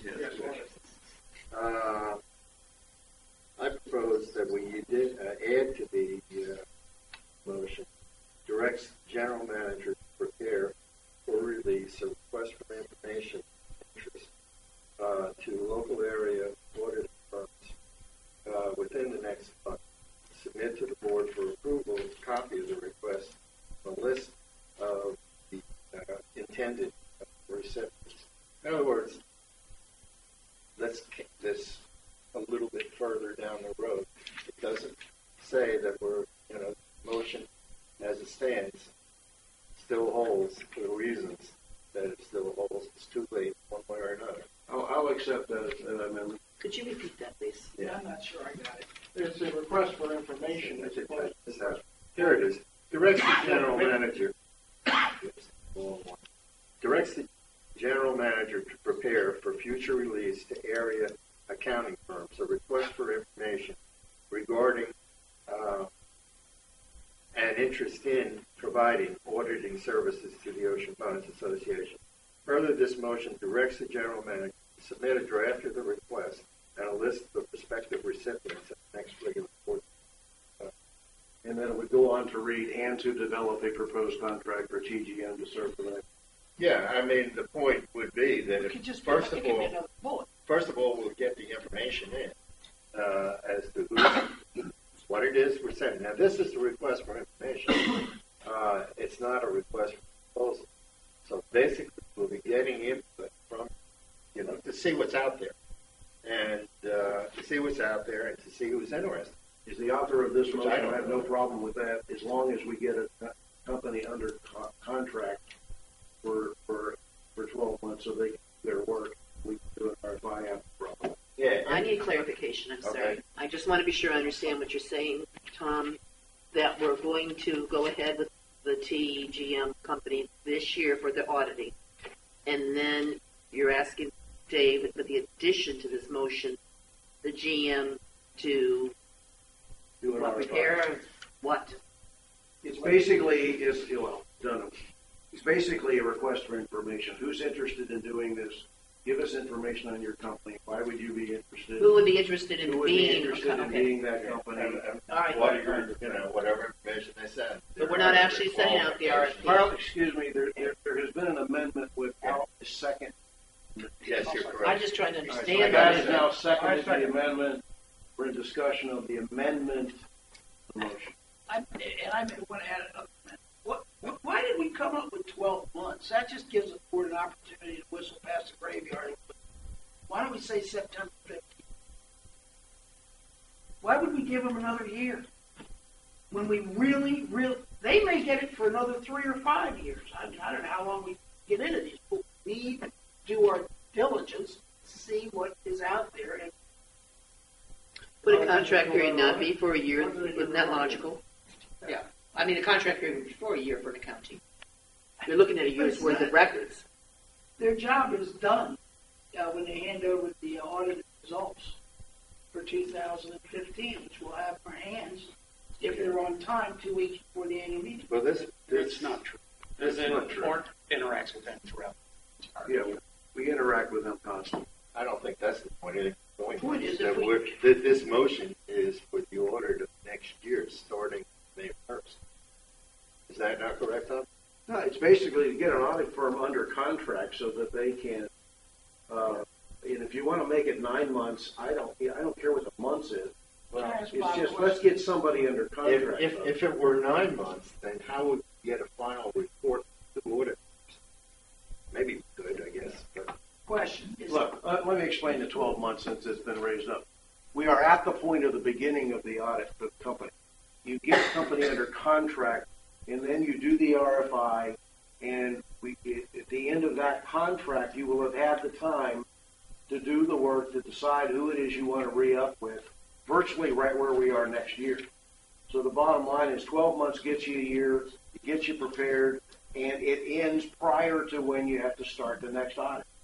To Dave's point, if the audit for 2016 is what has to be decided when this contract runs out.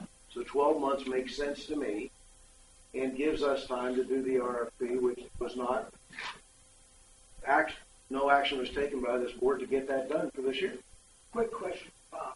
Is TGM Group under contract today? They are. Month to month. Well, let's just let that ride. What's the sense?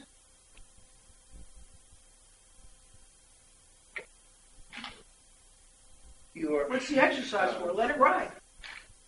I don't think we signed an agreement with them for a couple of years that I know. But the last time I put this in front of the board, they were operating on a handshake.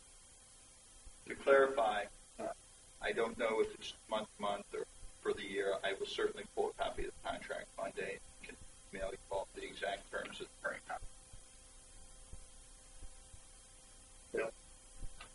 Can anybody tell me a problem that we've had with TGM? How, I mean, they've been our auditors for how long? 18 years. 18 years. And we're going to put the fiscal health and welfare of this organization. I just don't understand it. I've spoken to a good friend of mine who was the president of Columbia Association 3 different years. I spoke to him about both of them. He's an attorney. He said attorneys can, read the HOA, or the Homeowners Act and all that kind of stuff. They can familiarize them with that. But to think about changing an auditor who's been your auditor for so many years, unless there's systemic problems, it is just not a good practice. But we were a publicly traded company, we'd be breaking the law. Well, I think the issue, Bill, is not that we have any current problems with that, but that there's every period of time in the lifetime of this organization, this will require, I think, do some introspection, look at what our practices, and look at whether or not they can change for the better. If I remember correctly, last year we went through the same exercise. Yes, Material and there almost has treasure. been real resistance to changing auditors. Well, I'm not right ever, now- I never said change auditors. I said go out, get information, and make an educated decision. Because of finances? Because of money? Because of everything that's involved. For one thing, I personally, in my business, didn't keep the same audit firm after 5 years. They might come back year 7. They might come back year 8. But I got somebody else's eyes on what's going on. Well, right now, if I Point may, of order, yes. we're on an amendment that you have put forward in the second discussion. I Okay. request we call the question. We need to call the question on the amendment. All those in favor of the amendment? Aye. The amendment. Yeah, that's fine. It's Okay, passed. that's good. Yeah. All right. We get a vote from everybody? Amendment. Okay. All right.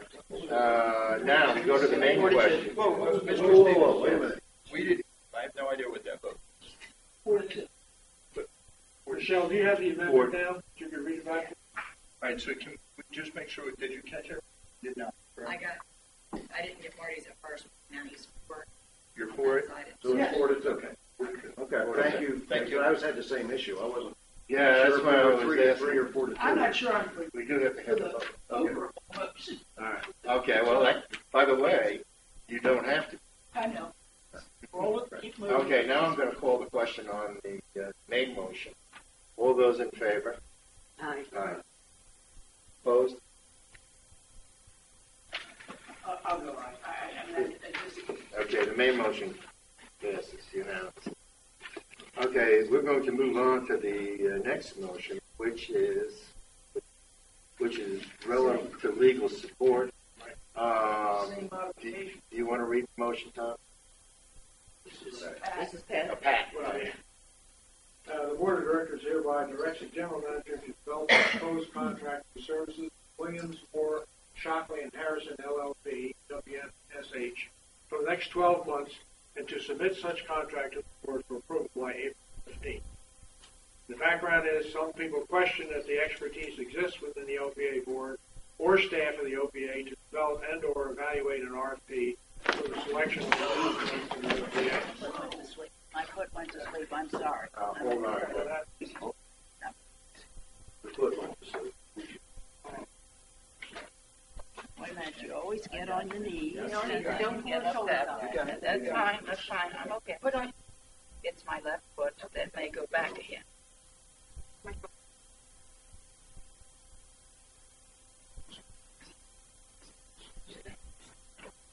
My legs. That happens to me. Very much to me. Turn my shoulder.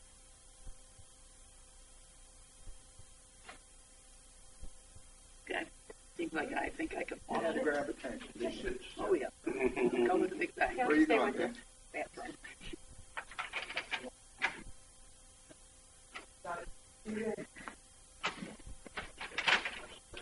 Where should I start? We're in the beginning. Maybe you shouldn't. I heard that. When I Okay. read it, I heard, oh, ooh. Make the motion. On the last part is to develop and administer an RFP for such effort.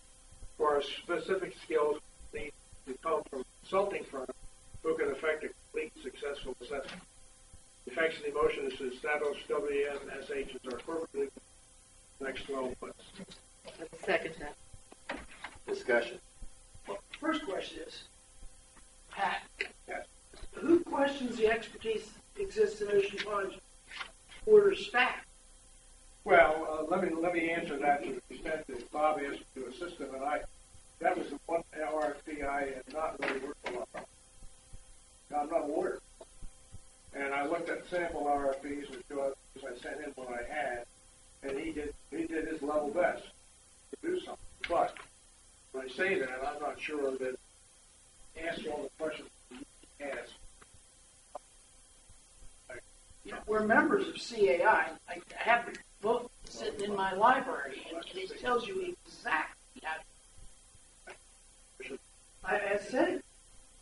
I sent out an email to you. I said anybody want to look. Yeah, if I may, yeah, the rationale for the motion, that is, the motion is to continue the current And get a contract. consulting firm to hire or put together the RFP. What? Okay. That's what it says.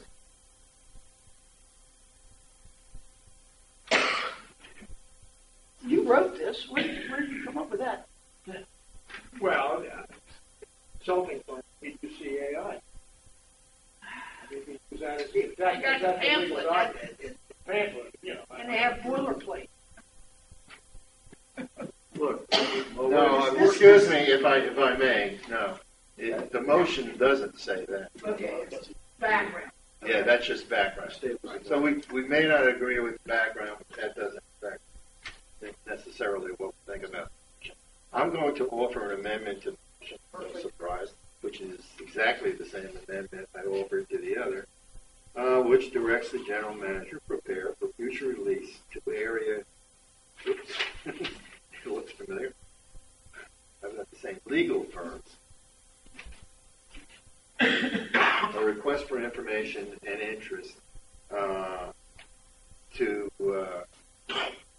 within the next month. Submit by the next meeting a copy of the request and a list of the intended recipients. I second the. I guess you have to accept it. Yes, I will accept it. However, I think I want to add the new continuing contract. That's already there. No, that's the main change. motion. I didn't change. Okay. All we're That doing is doesn't add another bullet point, just like we did last week. So you need to call the question on So the this is under a amendment to the motion or under the back? This is a No, motion. back motion, only motion. Motion, and then by adding that provision. Statements in the background are not. Yeah. What we vote on.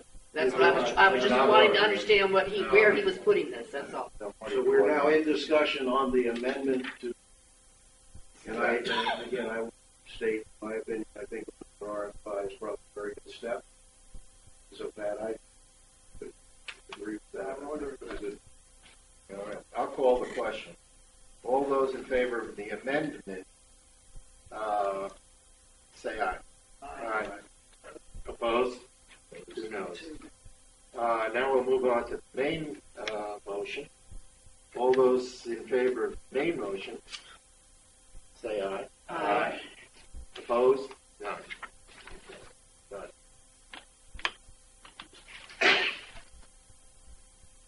None. And we are on. You're on, Jared. Okay. Can we darken the room? Can you turn on the sound? We were going to have a presentation. I thought I saw.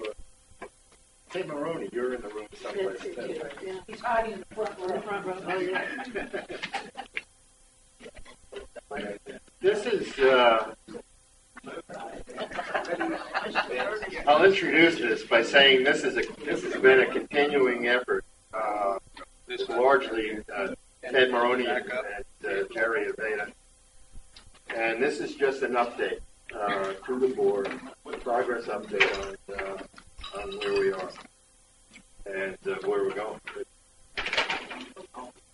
I appreciate the opportunity to do this, and we have the A-team here today. Ted's going to join me. The way we're going to work this, if it's okay with you all, is I'll briefly talk to the slide to give you the background of the slide, and I'll defer Ted to add value to that, and Dave also. How do you want to handle the question? Please, as is. Okay. We defined the first task is to find out what information was out there with regard to our facilities. What kind of engineering data, if you will, what kind of information that we could use to assess the condition of our facilities to drive a requirements definition. This is the list we came up with. It's not meant to be comprehensive. I mean, all ending. We're certainly in the process of continuing to identify information, but this is the list that we did our initial assessment. You can read the documentation there. It includes the reserve study that was conducted in 2008. It includes several task forces that occurred in the association, which Ted was a part of, and I think Dave was part of them, most of those. The task force in 11, I believe, focused more on a usability context, how the different facilities could be used in different scenarios, whereas in 2010 was actually an assessment of the facilities. We gathered any engineering reports we could find with regard to specific facilities that were written when they were considering certain options for investments and things like that. And then we added some additional information from the aquatics. Wow, that's really poor. Yes. That's really a bad visual. But what it's meant to portray is the information, and I can't even read it. Sorry about that.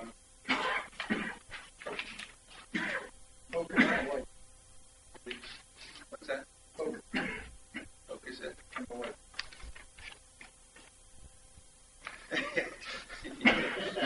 I'm at the mercy of technology here. Okay, it's supposed to be color-coded, green, red, yellow. Okay, very simple. Green is supposed to indicate what this is supposed to indicate that for all the data sources which are listed across the top, all the reports that I previously addressed are the top of the chart. It's to indicate what kind of information is available for the facilities listed on the left in terms of green, red, or yellow. Green being the facilities, the specific facilities or the component were discussed in those documents. Yellow means it was lightly treated or we have some information on those facilities. Red means there was no documentation that we could determine at this time. So if I could just briefly describe at the top of the chart, the reserve study 2008, we're not saying that data is accurate or up to date. We're just saying in that report, which was conducted in 2008, they discussed those components of the facilities. In other words, they talked about the country club, clubhouse, cart barn, but it was as of 2008, and the data reflects back to 2008. And Ted, I think, want to comment a little bit about that in a second. Going across the engineering studies, the task force, if it's green, that means the task force talked about that facility. If it's red, it means that the task force didn't even broach the subject in their scope of work. Maintenance work orders, that specifically ties into what is documented in our current work order system, the net facilities work order system. That means if I could find documentation in that work order system, which is about 18 months old now, I gave credit to the in the chart. That doesn't mean if it wasn't recorded in that system, there's possibility that work could be done. All I'm saying is this is what's documented. This is what we have a record. As far as capital investments, if it was budgeted, executed, or planned to be budgeted, I gave credit for that. Red indicates there hasn't been any capital improvement planning in those areas. So if you go down the left column in each of the facilities, I'm sorry, I'm just trying to understand. The maintenance work orders are someone's called in, the heating and air conditioning is not working, or something Correct. like that. Okay, so we Correct. know that's there, but we haven't done anything about it. Is that why it's red next to it? No, what it would be if, for instance, we went in and we did repairs to a facility or something, and we had a work order for that, then we can update where we really are in time. So it's something where, okay, hey, we know where that condition of that particular item was on that date. It's just, this whole thing is about gathering it's more about identifying what we don't know.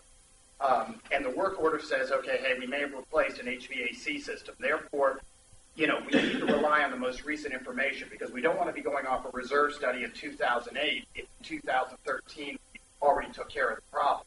And so part of what Jerry was trying to do is go through and pull everything we could find so that we can actually get a snapshot of where we are. And what we don't know is more what we're trying to find out. So it doesn't mean we didn't repair it. It means there was a work order out, work was taken there, and whether that work is germane to what we have to do there in the future will be determined. It's more just to make sure we know that there document was something exists. that happened in that moment of time. Exactly. Got it. Okay, thank you. Down in the left column is for each facility. We broke it out by campus. Basically what it's saying for the terms of the country club, the reserve study discussed the clubhouse, the carport, the maintenance shop, the building, but all those other components of that campus were not covered in the reserve study. That's what we're trying to illustrate here. With regard to the beach club, same thing. The clubhouse, the bathhouse, the club deck were discussed in all the task forces, in the reserve study, even in the specific engineering studies where we considered options to improve that facility. We have documentation on those. It's all dated, but it's there.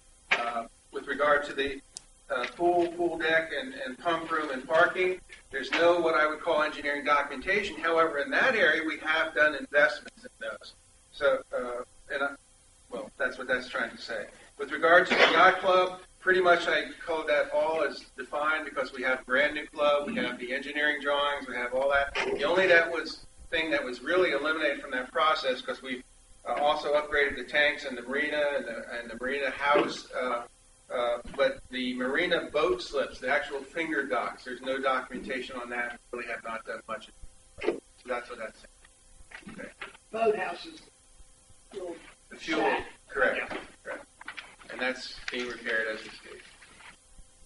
If you want to flip to the second page, I'll give you a brief summary on the second page as well. With regard to Swim and Racket Club, there's very little documentation on that. Briefly touched on the facility aspects in the reserve study. Briefly discussed in the task forces. But we have done capital investments in both the pool, deck, pump room. We've been very diligent in the maintenance and repair in some of those areas. The splash pads you talked about earlier, we have made some improvements, although we're continuing to make those improvements. What that's illustrating, in particularly the Swim and Racket Club, and we'll see that actually through all these campuses, Mumford's Landing, Sports Corps, Macklin Meadows, we have made investments in those areas. What we're trying to demonstrate here, there's very little technical documentation about those investments. In other words, they're basically approved and executed based on we know there are problems. There hasn't been any analysis, there hasn't been any documentation, but we know we have problems and we've dealt with that.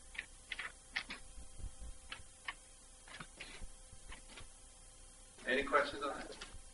Okay, we'll move to the next chart.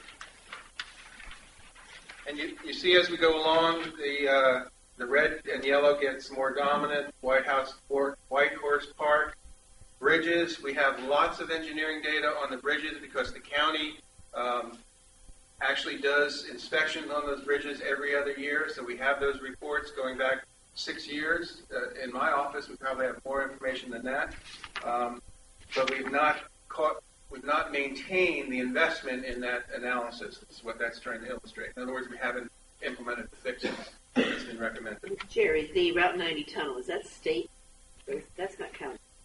Correct, that's state. That would be state. The only reason that's on there is in my thinking that if you ever want to do something about that, you should start incorporating into our planning. Now, that's the only reason it's on there. But isn't that the state to do something we wouldn't do? We wouldn't do it, but we want to put it on there. We wouldn't physically do the work, but we want it on there so that if the state starts to look at it, or we start to see bigger and more problems with it, we start to address it with the state.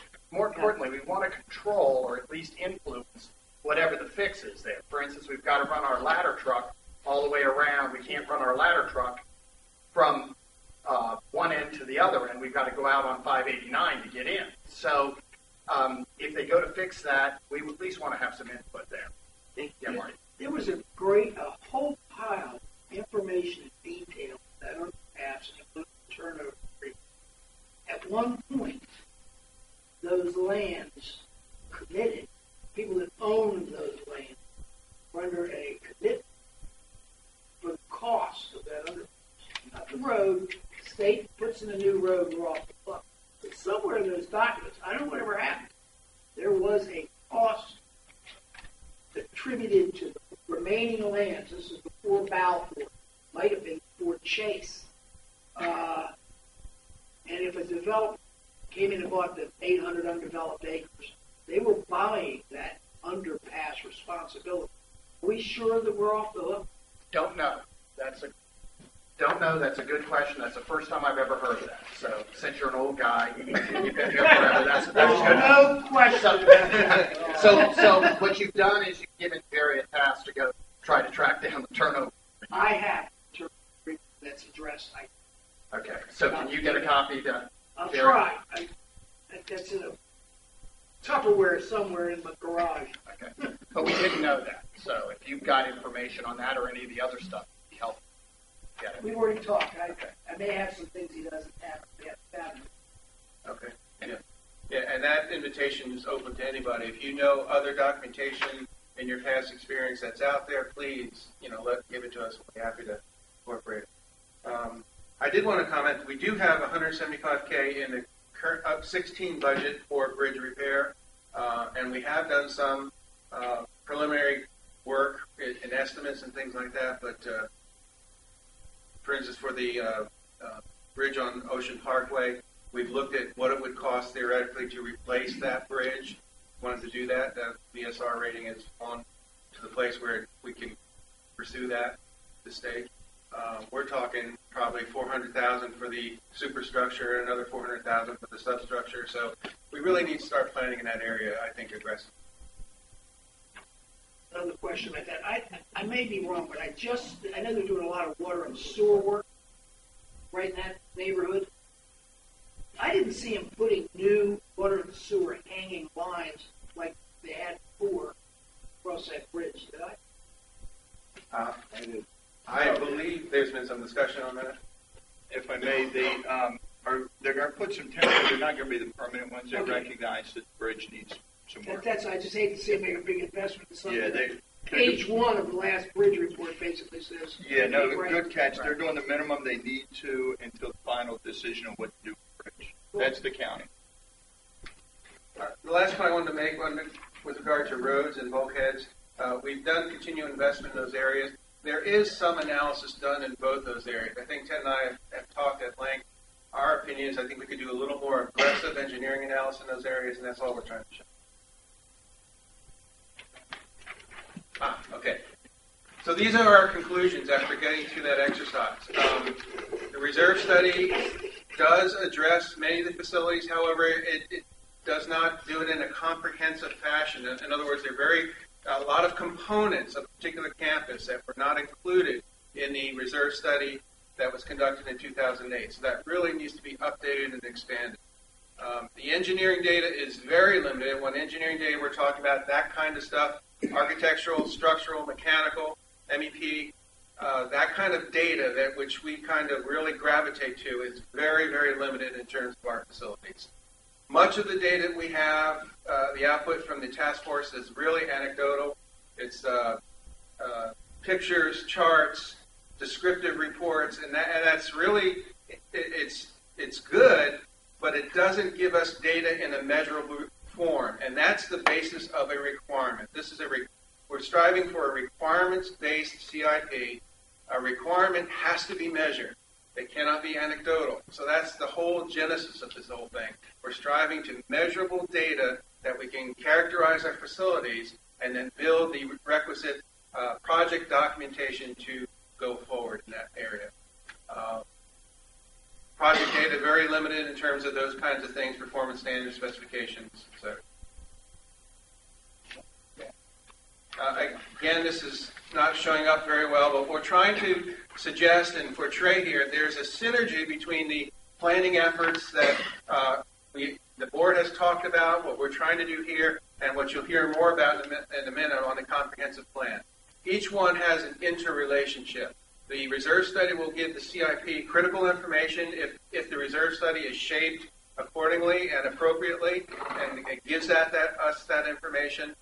Plus, the comprehensive plan will direct the CIP short term. In other words, forgive me for my DoD slant, but the CIP is more operational. That's more on the ground level type, day-to-day, near-term planning. The comprehensive plan is more strategic. It's more long-term. It gives us the vision. It gives us the direction in which we can implement the CIP. The reserve study fills in the blanks for us. So there is a synergy between those three things. And basically, the whole purpose behind this is not to get to a point ever again where we end up having to replace or fix something that becomes a surprise. Part of this is also to start to maintain what we have, what we build, what we may do in the future. And this is the whole idea here. So from the comprehensive plan, we're looking at the vision, kind of what everybody wants and needs and the board approves moving forward. From the reserve study, it's just like an audit. It's just on that day, this is what the condition of the building is, this is the lifespan, this is what the problems are. We can then take that and fit that into what we need to do for maintenance. We know how long a roof is going to last. We look at the roof, push it back, maybe we have to pull it up. It allows you to have what is really called a capital and major maintenance plan. That plan lays out everything you have to do by campus. It allows the board then to say, hey, in 2018, we need to budget based on what we've got here, X number of dollars to replace an HVAC, a roof, to repave this. Some of it may move up. We blow a boiler. Hey, it moves up. Some of it may move back. We look at a roof that's scheduled replacement 2020, and we say, hey, that roof's still got 3 more years. Push it back. So it's a living document. But the problem we have right now from the reserve study point of view is that we just don't have enough information on life cycle and lifespan on a lot of what we have here. And from the comprehensive plan, and this is the harder part, so we'll dump it back to them when they get here, it's to figure out what do we really want in Ocean Pines would get done. Because you've got to marry both of those in the CIP.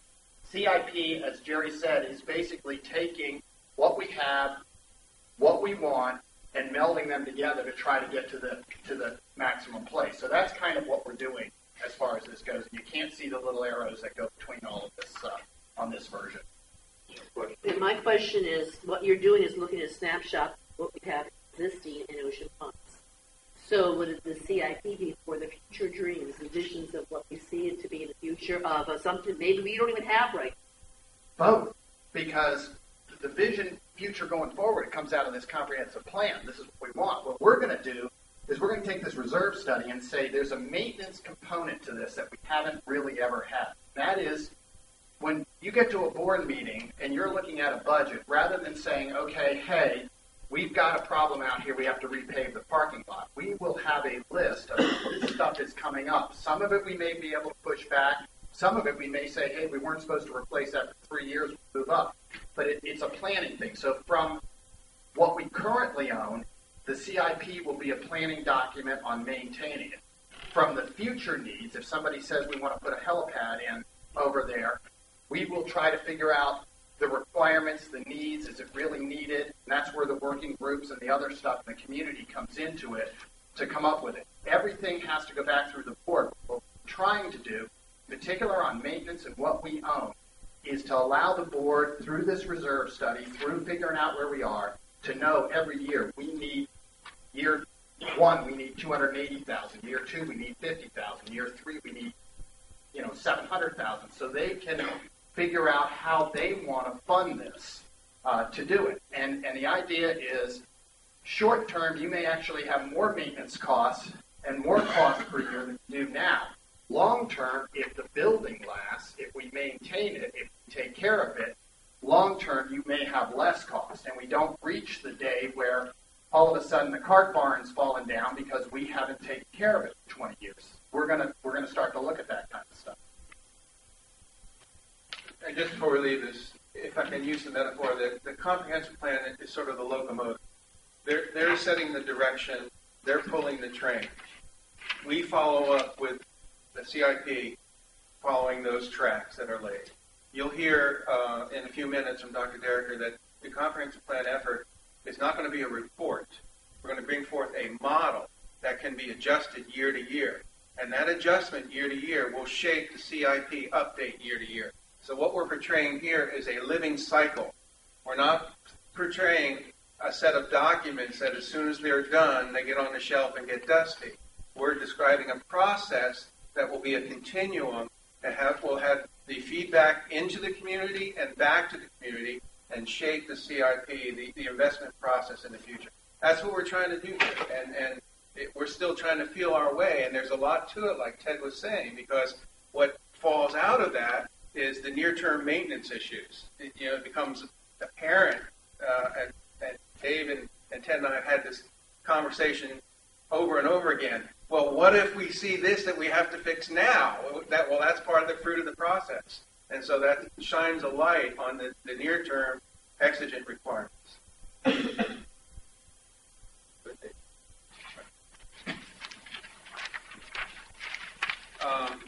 We mentioned working groups. We plan to employ working groups in the process. We're taking it to the top level. We're identifying information now. We're going to have to drive that down more specifically. And our intent is to use working groups, volunteers in the community, and people are available to do that. These are the types of questions that those working groups will drive the information further down. What exactly do we have that has been done to date? What kind of information is there? What needs to be accomplished in terms of the context of the individual programs? And more importantly, when does it have to be accomplished? What is the priority here? So we will drill down through that list. Again, the intent is to focus on specific facility requirements and set a priority to it.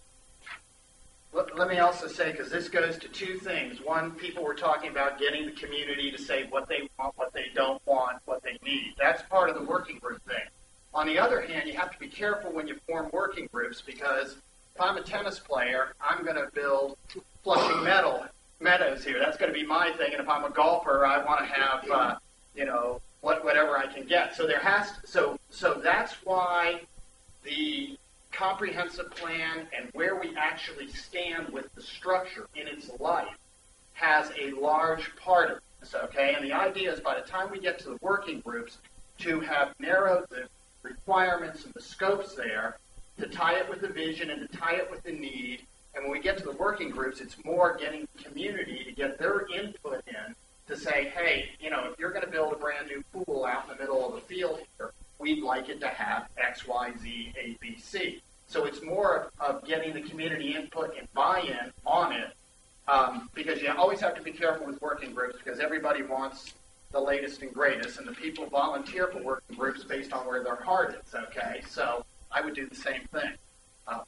So that's we want to get the community's involvement in it. We also, I just warn you that you have to be careful, and that's where a board and where the groups that are kind of watching this have to make sure that we don't get off track on it. Dave. Yeah, if I can, we sort of looked at the side of there's two sides of this, what do we use, what do we want, and of course that's an input to a requirement. I've looked at this and started with all of these documents because we have things that exist, and we want to know what their state is and how well that's done. So a lot of the working groups that we're talking about initially is going to build all that work. In other words, it's not going to be a big group arguing about whether or not this country club should be. But looking at the specific documentation, you take a country which is well documented, relative, and you say, look, okay, how long is this building going to last? The reserve site makes that. It needs to you have to look at when do we have to make a decision on this? When do we have to stop it? I mean, what point in time? It may be 2 years, it may be 1 year, it may be 5 years, it may be 10 years. Or do we have to fund it? Do we have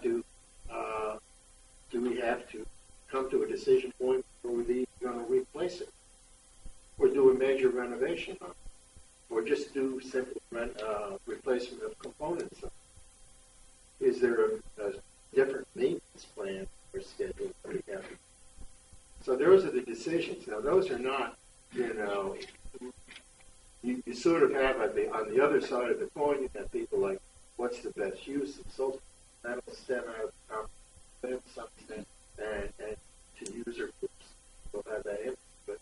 But the main job right now, in my mind, is what are we going to do with what we're going to keep? I think that's the main thing. How well can we keep? I think this is great. I mean, have you had any feedback so far? I mean, you've asked for some people to join in and help. Can we, just something to think about, one of the problems with any, and I know what you were saying, everybody sees things out of their eyes. Well, everybody, no place, pickleball. Okay, good. I don't. That's just an example if there's any football people who go down. How do we get the non-residents involved? 50% of membership. 50% of paying the bills. You're a non-resident. God bless you. You put in a lot of time and prove that it's effective to have a non-resident involved. Can we do something like doing a quarterly report, which is what the non-residents read? I mean, we have websites and we have forums and we have driveway newspapers. They read quarterly reports. Could we put together a column that says, hey, we're doing this, the future Ocean Pines, if you want to be involved, you don't have to attend every meeting. You can do it like you do electronically. I mean, try to get some of those input from half of our membership. We intend to, Marty, and part of what we're going to do is put it up on the web, use the e-blast, use the quarterly report, and we're going to talk in a minute about what the next step is, because we kind of have an orderly function of going down through that. So when we get to that, we get there. Our next target is the executive council meeting. I don't know if that date's in concrete or not, because you want to check that? Let me just say that's on me. I will, this coming week, have reached out to the chairs and see if we can agree on a date. I know, Ted, you can't make that. I'm good except for that little group. Except for that one, great. So the first question I may ask, or maybe I'll just call and see whether or not an alternative date that same week can be made. But if not, we'll continue. Let me take, because this, Marty, goes right to the first step of what you're talking about. Okay, most organized people the most involved people currently are all of the individuals who volunteer and serve on all these committees and come to board like that. So our thought was that the first thing we'll do is reach out to that group when you have that meeting. Go through this, not every step, but talk about how they're going to get involved. And that's going to be the first step, starting broad. That we'll kind of list the working groups. We'll talk about what's going on, where they fit in this, okay? Because some of them may serve on comprehensive planning, some of them may serve on others, some of them may not do anything. And we'll talk about how the reserve study is going to go in it, and then we'll talk about the potential role in the makeup team. Because the one thing we don't want to do is to have a series, is just to start to invent a bunch of working groups and then have people show up and have nothing to do. So we don't want to waste time. And as we go along, things like looking at bulkheads and roads and things, I live across the street from a guy who worked with Capital Paving for 30 years here in the Pines. He knows more about roads than anybody that I know. And so he would like to be part of a team to look at roads and how we spec that and how we do it. So when we talk about putting working groups together, it's to bring the best knowledge from within the community to this group. So that's part of it. And then we'll talk about the next steps as we move forward. So that would be an informational meeting at that time as the first step out. After that, we would then hit going out on the web, going out on an e-blast, putting it in a quarterly news thing. So kind of that's the rollout. Hey, here's where we're at, and let's get the people who are already involved in there, and then we'll supplement that with others going forward. So hopefully that addresses a little what you're talking about. One more chart, and This is what we plan to focus on next. We will continue to gather any data we can get our hands on and continue to exercise that. You'll hear more about the comprehensive planning effort. We're very linked into HIP. I happen to be the staff representative in that planning committee, so that works out very well. We would like to go ahead, and Ted and I would like to venture into preparing or getting involved preparing the RFP reserve study, and then develop the briefing for the executive council. Well, I want to talk about the RFP. Number one, and I don't want anybody to get, as we move forward with this, the general manager, the director of public works, everybody's got to be involved because there's more knowledge sitting down the street there than there is that we have. Okay, so this is, we need to have everybody on board. So anybody that thinks anybody's going to get excluded is wrong. The more information we have, knowledge is power. The more we know, the better we are. The more everybody's on the same team, the better we are. So as we go forward, the next real big thing is to get this RFP for the reserve study done. And that's the critical thing because we really need to get that snapshot done. And we need to write it the correct way. Go ahead, Marty. Again, CAI has a boilerplate for this very issue. Remember, it's free. Okay, so we should take that. Now, some of the things we don't need to do, and that's why we need to kind of spell it out a little specifically in there. For instance, on the country club, we'll use that. We had a report done in 2010 or so in there. All that needs to do is be freshened up. Okay, we don't have to go back to square one. Obviously, we don't have to do a yacht club. For some of the others, we just need, there are different levels depending on what we're looking at. We just need to make sure we come out of that with the reserve of the snapshot of where we are on these facilities and what we need to be doing. So that's getting this RFP out and getting this thing going as quickly as possible. The goal would be in the next 2 or 3 weeks to take this, what you're talking about, and be able to develop 4 Ocean Pines and get that through the GM and to the board and go from there, if that makes sense. Hey, just one thing that came out of this, the obvious thing, is that most of the information, most of the green areas are just a reserve study. 2008 reserve study, but that's the documentation that we have after all of those years. Not all of it, but a lot of it. In the last part of the package, there's a slide that was just made up and taken from a reserve study for my favorite thing, the court barn, wasn't it? Yes. I can't read it. The two highlighted court barn. Nobody can read it. Nobody can. And it's not to be taught for. But it's just illustrative of the level of the detail and data that is contained in a reserve study. It tells you how long, the components of a facility, for example, are going to last, and where we are right now in their life. So that's all good information. But it doesn't put all that together in a way that's useful. And that's one of the problems. That's why that reserve study is just the snapshot that needs to be pulled in. For instance, if you just took the cart barn, conceivably, and I don't know how often these numbers are updated. I don't know if they're updated every year or not, but it's 22 years left on the roof, 20 years left on the siding out of 50 years. That's 2008. But you're exactly right about marrying things. For instance, the maintenance shed is 7 years over based on the reserve study. Whether it is or not, that's where we have to take and actually go out and look and make sure. So it's a matter of, and the other thing is, and this is really what we don't want to do. We don't want to go out and put a new roof on a building and then have 5 other components that have a year left to go. We need to look at the whole thing within that. And we also need to look at it within the campus and the future use. So, that's part of it too. Do you have the 05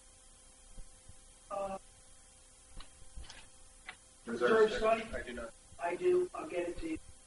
And what I was going to say is a lot of what you're saying becomes very clear when you have a 5, an 8, and a very dated 15. I think you skipped one. When you put all that on the board, now you're going to see a progression of it's getting worse. Or in the case of this building was worse than the 08 building. Well, Exactly, and what it does too is because it breaks components down of a building, you know if you're going to have to spend $45,000 on something, and then a year from now you're going to spend 60, 2 years from now you're going to spend 80.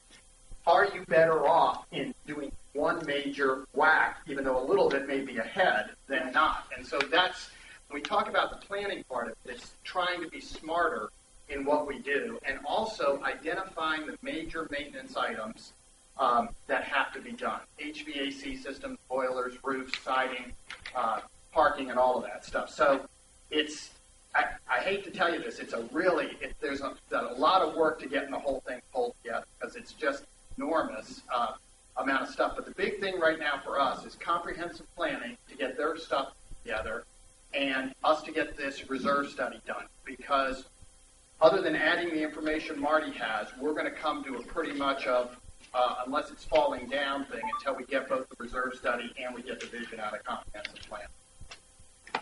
Sure. Just to clarify for my concerns, it sounds to me I'm looking for beginning, middle, end. You're in the beginning process of this, and you need all this input to come in. The middle will be with all the groups that are working together. Am I correct? Yeah. Do you ever see an end, or is this going to be a lifetime? It doesn't matter which board is sitting up here. You got a vision.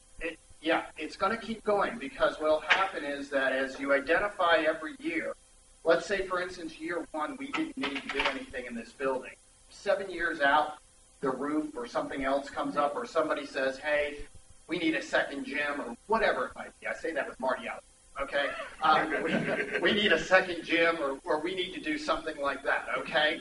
That's where that working group comes back in and pulls both out of vision. And vision can also be need and use. You know, this thing goes, basically 12 hours a day, 7 days a week. Probably outgrew it when we opened the door. But that's part of that vision and need part that goes into a requirements-based system. So it's a combination of what the physical of the building is and what the needs and visions of the community are. So, yeah, it's ongoing. But a working group, let's say, for instance, on this building, if we had to do something to it, would only be in existence for 12 months, okay, because maximum. That's what we're looking at. 12 months, and then it moves into, hey, it's time to do it, or need to approve it or not approve it, okay? So these working groups are not going to be brand new committees that last forever and ever. They'll come and they'll go as needed. So they're more like a task force. You get in, limited life, get out. And are you reporting to board, reporting to GM, reporting to all of us at the same time? Logistically, how is this being handled? We're putting the process together, okay?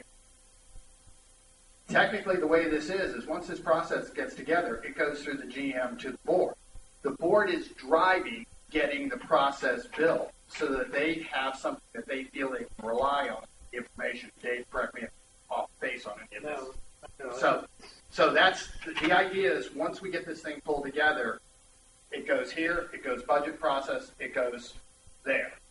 Yeah, I mean, there's a the CIP is definitely supposed to be an input to the budget process. It's supposed to be an aid to the budget process. So you have real information. And it's not just that we don't have information now. I mean, when Bob brings something to our attention, take Mike Meadows as an example, or budget. I mean, there's a lot of good information that came along with that in itself. What the board doesn't have is a context.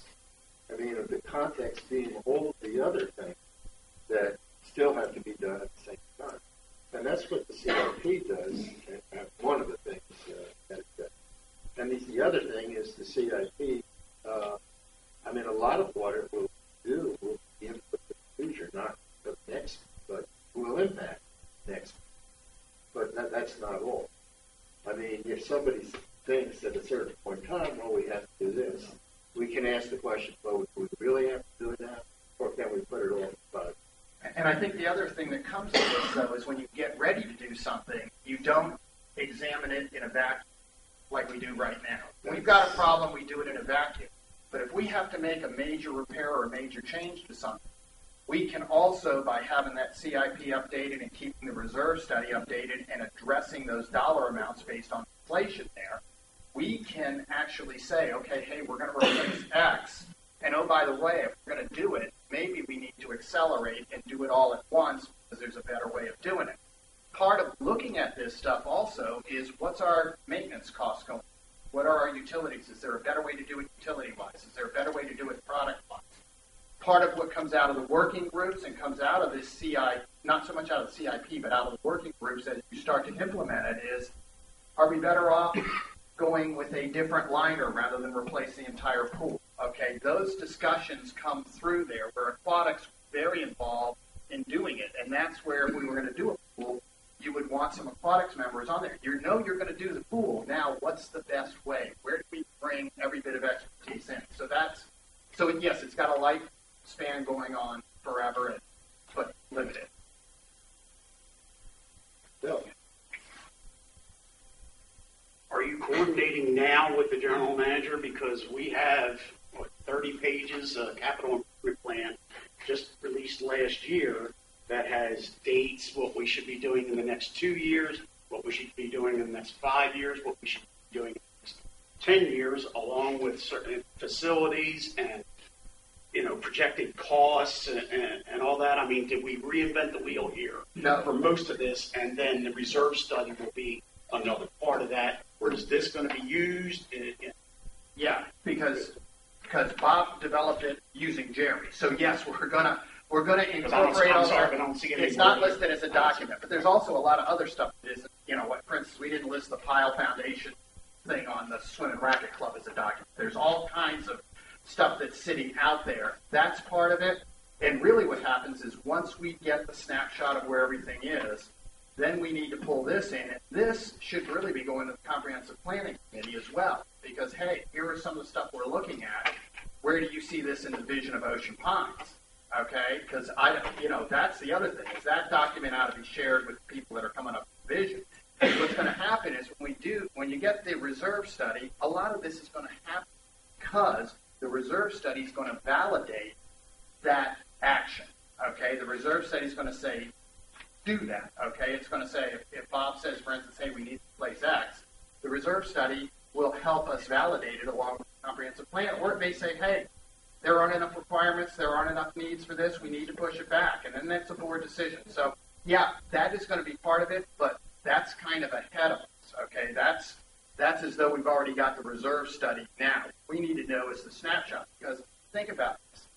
If, for instance, that document said we need to replace this building, and then we got the reserve study that said the building was fine, that's wrong. Or it may say, hey, we need to replace it, and the reserve study validates that. This is one more way of validating and saying, hey, yeah, what you're talking about doing is the right thing to do because it makes sense. And sometimes it costs money to make sense, and that's where I think we're at. Go ahead. But that's been my concern all along with the reserve study, because reserve studies that we've done in the past have just been strictly on present buildings. Okay, they haven't, to my knowledge, haven't studied what we need in the future or where we have to go in the future. I would think that this would be germane to the reserve study instead of the reserve study. That goes back to that chart we showed. That's the triangle. The reserve study is only what we own. The comprehensive plan is where we're going. And that's why I say, if we're talking about proposing new things that we don't have, that ought to be going to the Comprehensive Planning Committee so they come back and say, hey, we need this. So the Comprehensive Planning Committee and vision part of this is new. Okay, not replacement, but new. So, for instance, if you wanted to build a helipad, that ought to be, and that was in that report, that ought to be going through comprehensive planning. If we already own a helipad, that comes through the reserve study as to how long it's going to last. Right, but that's my personal problem with the reserve study now is if they're just doing what we have now, what we have presently, we need a study to know what we need in the future.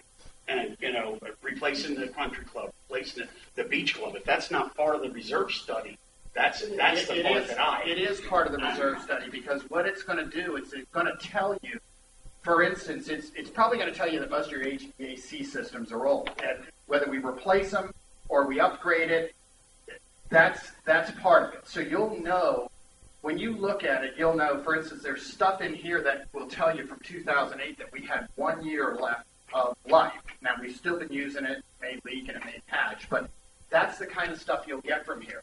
The bigger question is, and kind of what you're getting to is, what do you, if you do replace it or you do fix it in place, what is the needs and usage of it? Okay, what are we really going to do with it?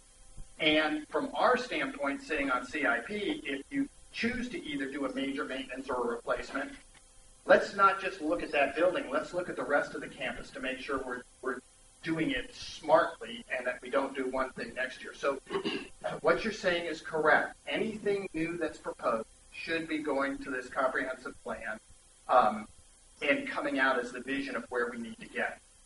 The reserve study may say stuff we already have has to be replaced. The vision ought to be, what are we replacing it with? So if that makes sense. Ted, one of the examples that I would, and I'm going to support Bill in some of his concerns there when it comes to the reserve study, and the example that I'm going to give is meeting rooms. If there's anything we're short of in this organization right now, it's you got 60 organizations all trying to use virtually the same building. There's comprehensive plan, vision. That the number of meeting rooms you have is kind of tactical. So where does that kind of tactical question get answered? I'm not against your process here. I'm just trying to know, where does the tactical get addressed? Let me, if I could. That's a great example type of question. And basically the way I believe it works, and being very familiar with comprehensive planning once we've had brief, is that the comprehensive plan does look at the need for meeting space. That in itself, that statement is a need that come out of a comprehensive plan. People say, we need more meeting space. Now, each CIP takes that, each working group involved in a facility or anything, has that broad guidance that we need more meeting space. And then when you look at the individual building, which may not be a new building, doesn't have to be, it could be, trying to expand a current building to meet what's going to be a future need. So if you're looking at the country club, for example, and that's next on the list, maybe 5 years now. That requirement comes in from the comprehensive plan, and it impacts the decisions of the people who are working group that's working on. Right, but the other thing is, Tom, there's a second route for that. You've got a whole series of board committees that can push that in, because that comprehensive plan is basically a living document. So and also the other thing that everybody's forgetting is that you've got to have the GM every year throwing what he and his staff see on the ground as to what needs to be included in this. For instance, if they know that we're booking, we can't get enough people in here, and we can argue about how that gets paid for and everything else, that's a completely different thing. He may say, look, we've got 40 groups and I can only accommodate 20 of them. That becomes a problem that goes into the comprehensive planning, the working group, that comes back to the board and says, hey, here are options. We can do X, Y, and Z. But that's a good point. Yeah. I think at this point, we better bring this to a close. I think it's quite a bit. But, thank you very much, Jerry. Thank you very much, Ted. Great. And we're all. New business. Motion to hire Salisbury University to assist in the comprehensive plan. Pat? Let me step in and read Pat's motion for him because he's sorry about currently that. on a personal break. You're going to lose me in a minute. He's on a personal break, so let me get this motion for him. Motion to activate a project team from Salisbury University to design a series of planning analysis models and accompanying decision support tools to assist the Board of Directors of Ocean Pines Association to explore benefits, consequences, and fiscal outcomes of a variety of community planning scenarios. Specifically, this effort will strategically assist the capital improvement planning process, resulting in a more effective outcome for the community. Being that I read Pat's motion, somebody else seconded? Okay, so it's seconded. Dave, I'm not sure how you want to proceed. Well, see, like we usually do, discussion. Do we have a cost factor for this? Yes. That I didn't see. It is. Hard to find. But it is in there. Bottom line, cost is Fixed price, by reading this right now, 16,500. Yeah.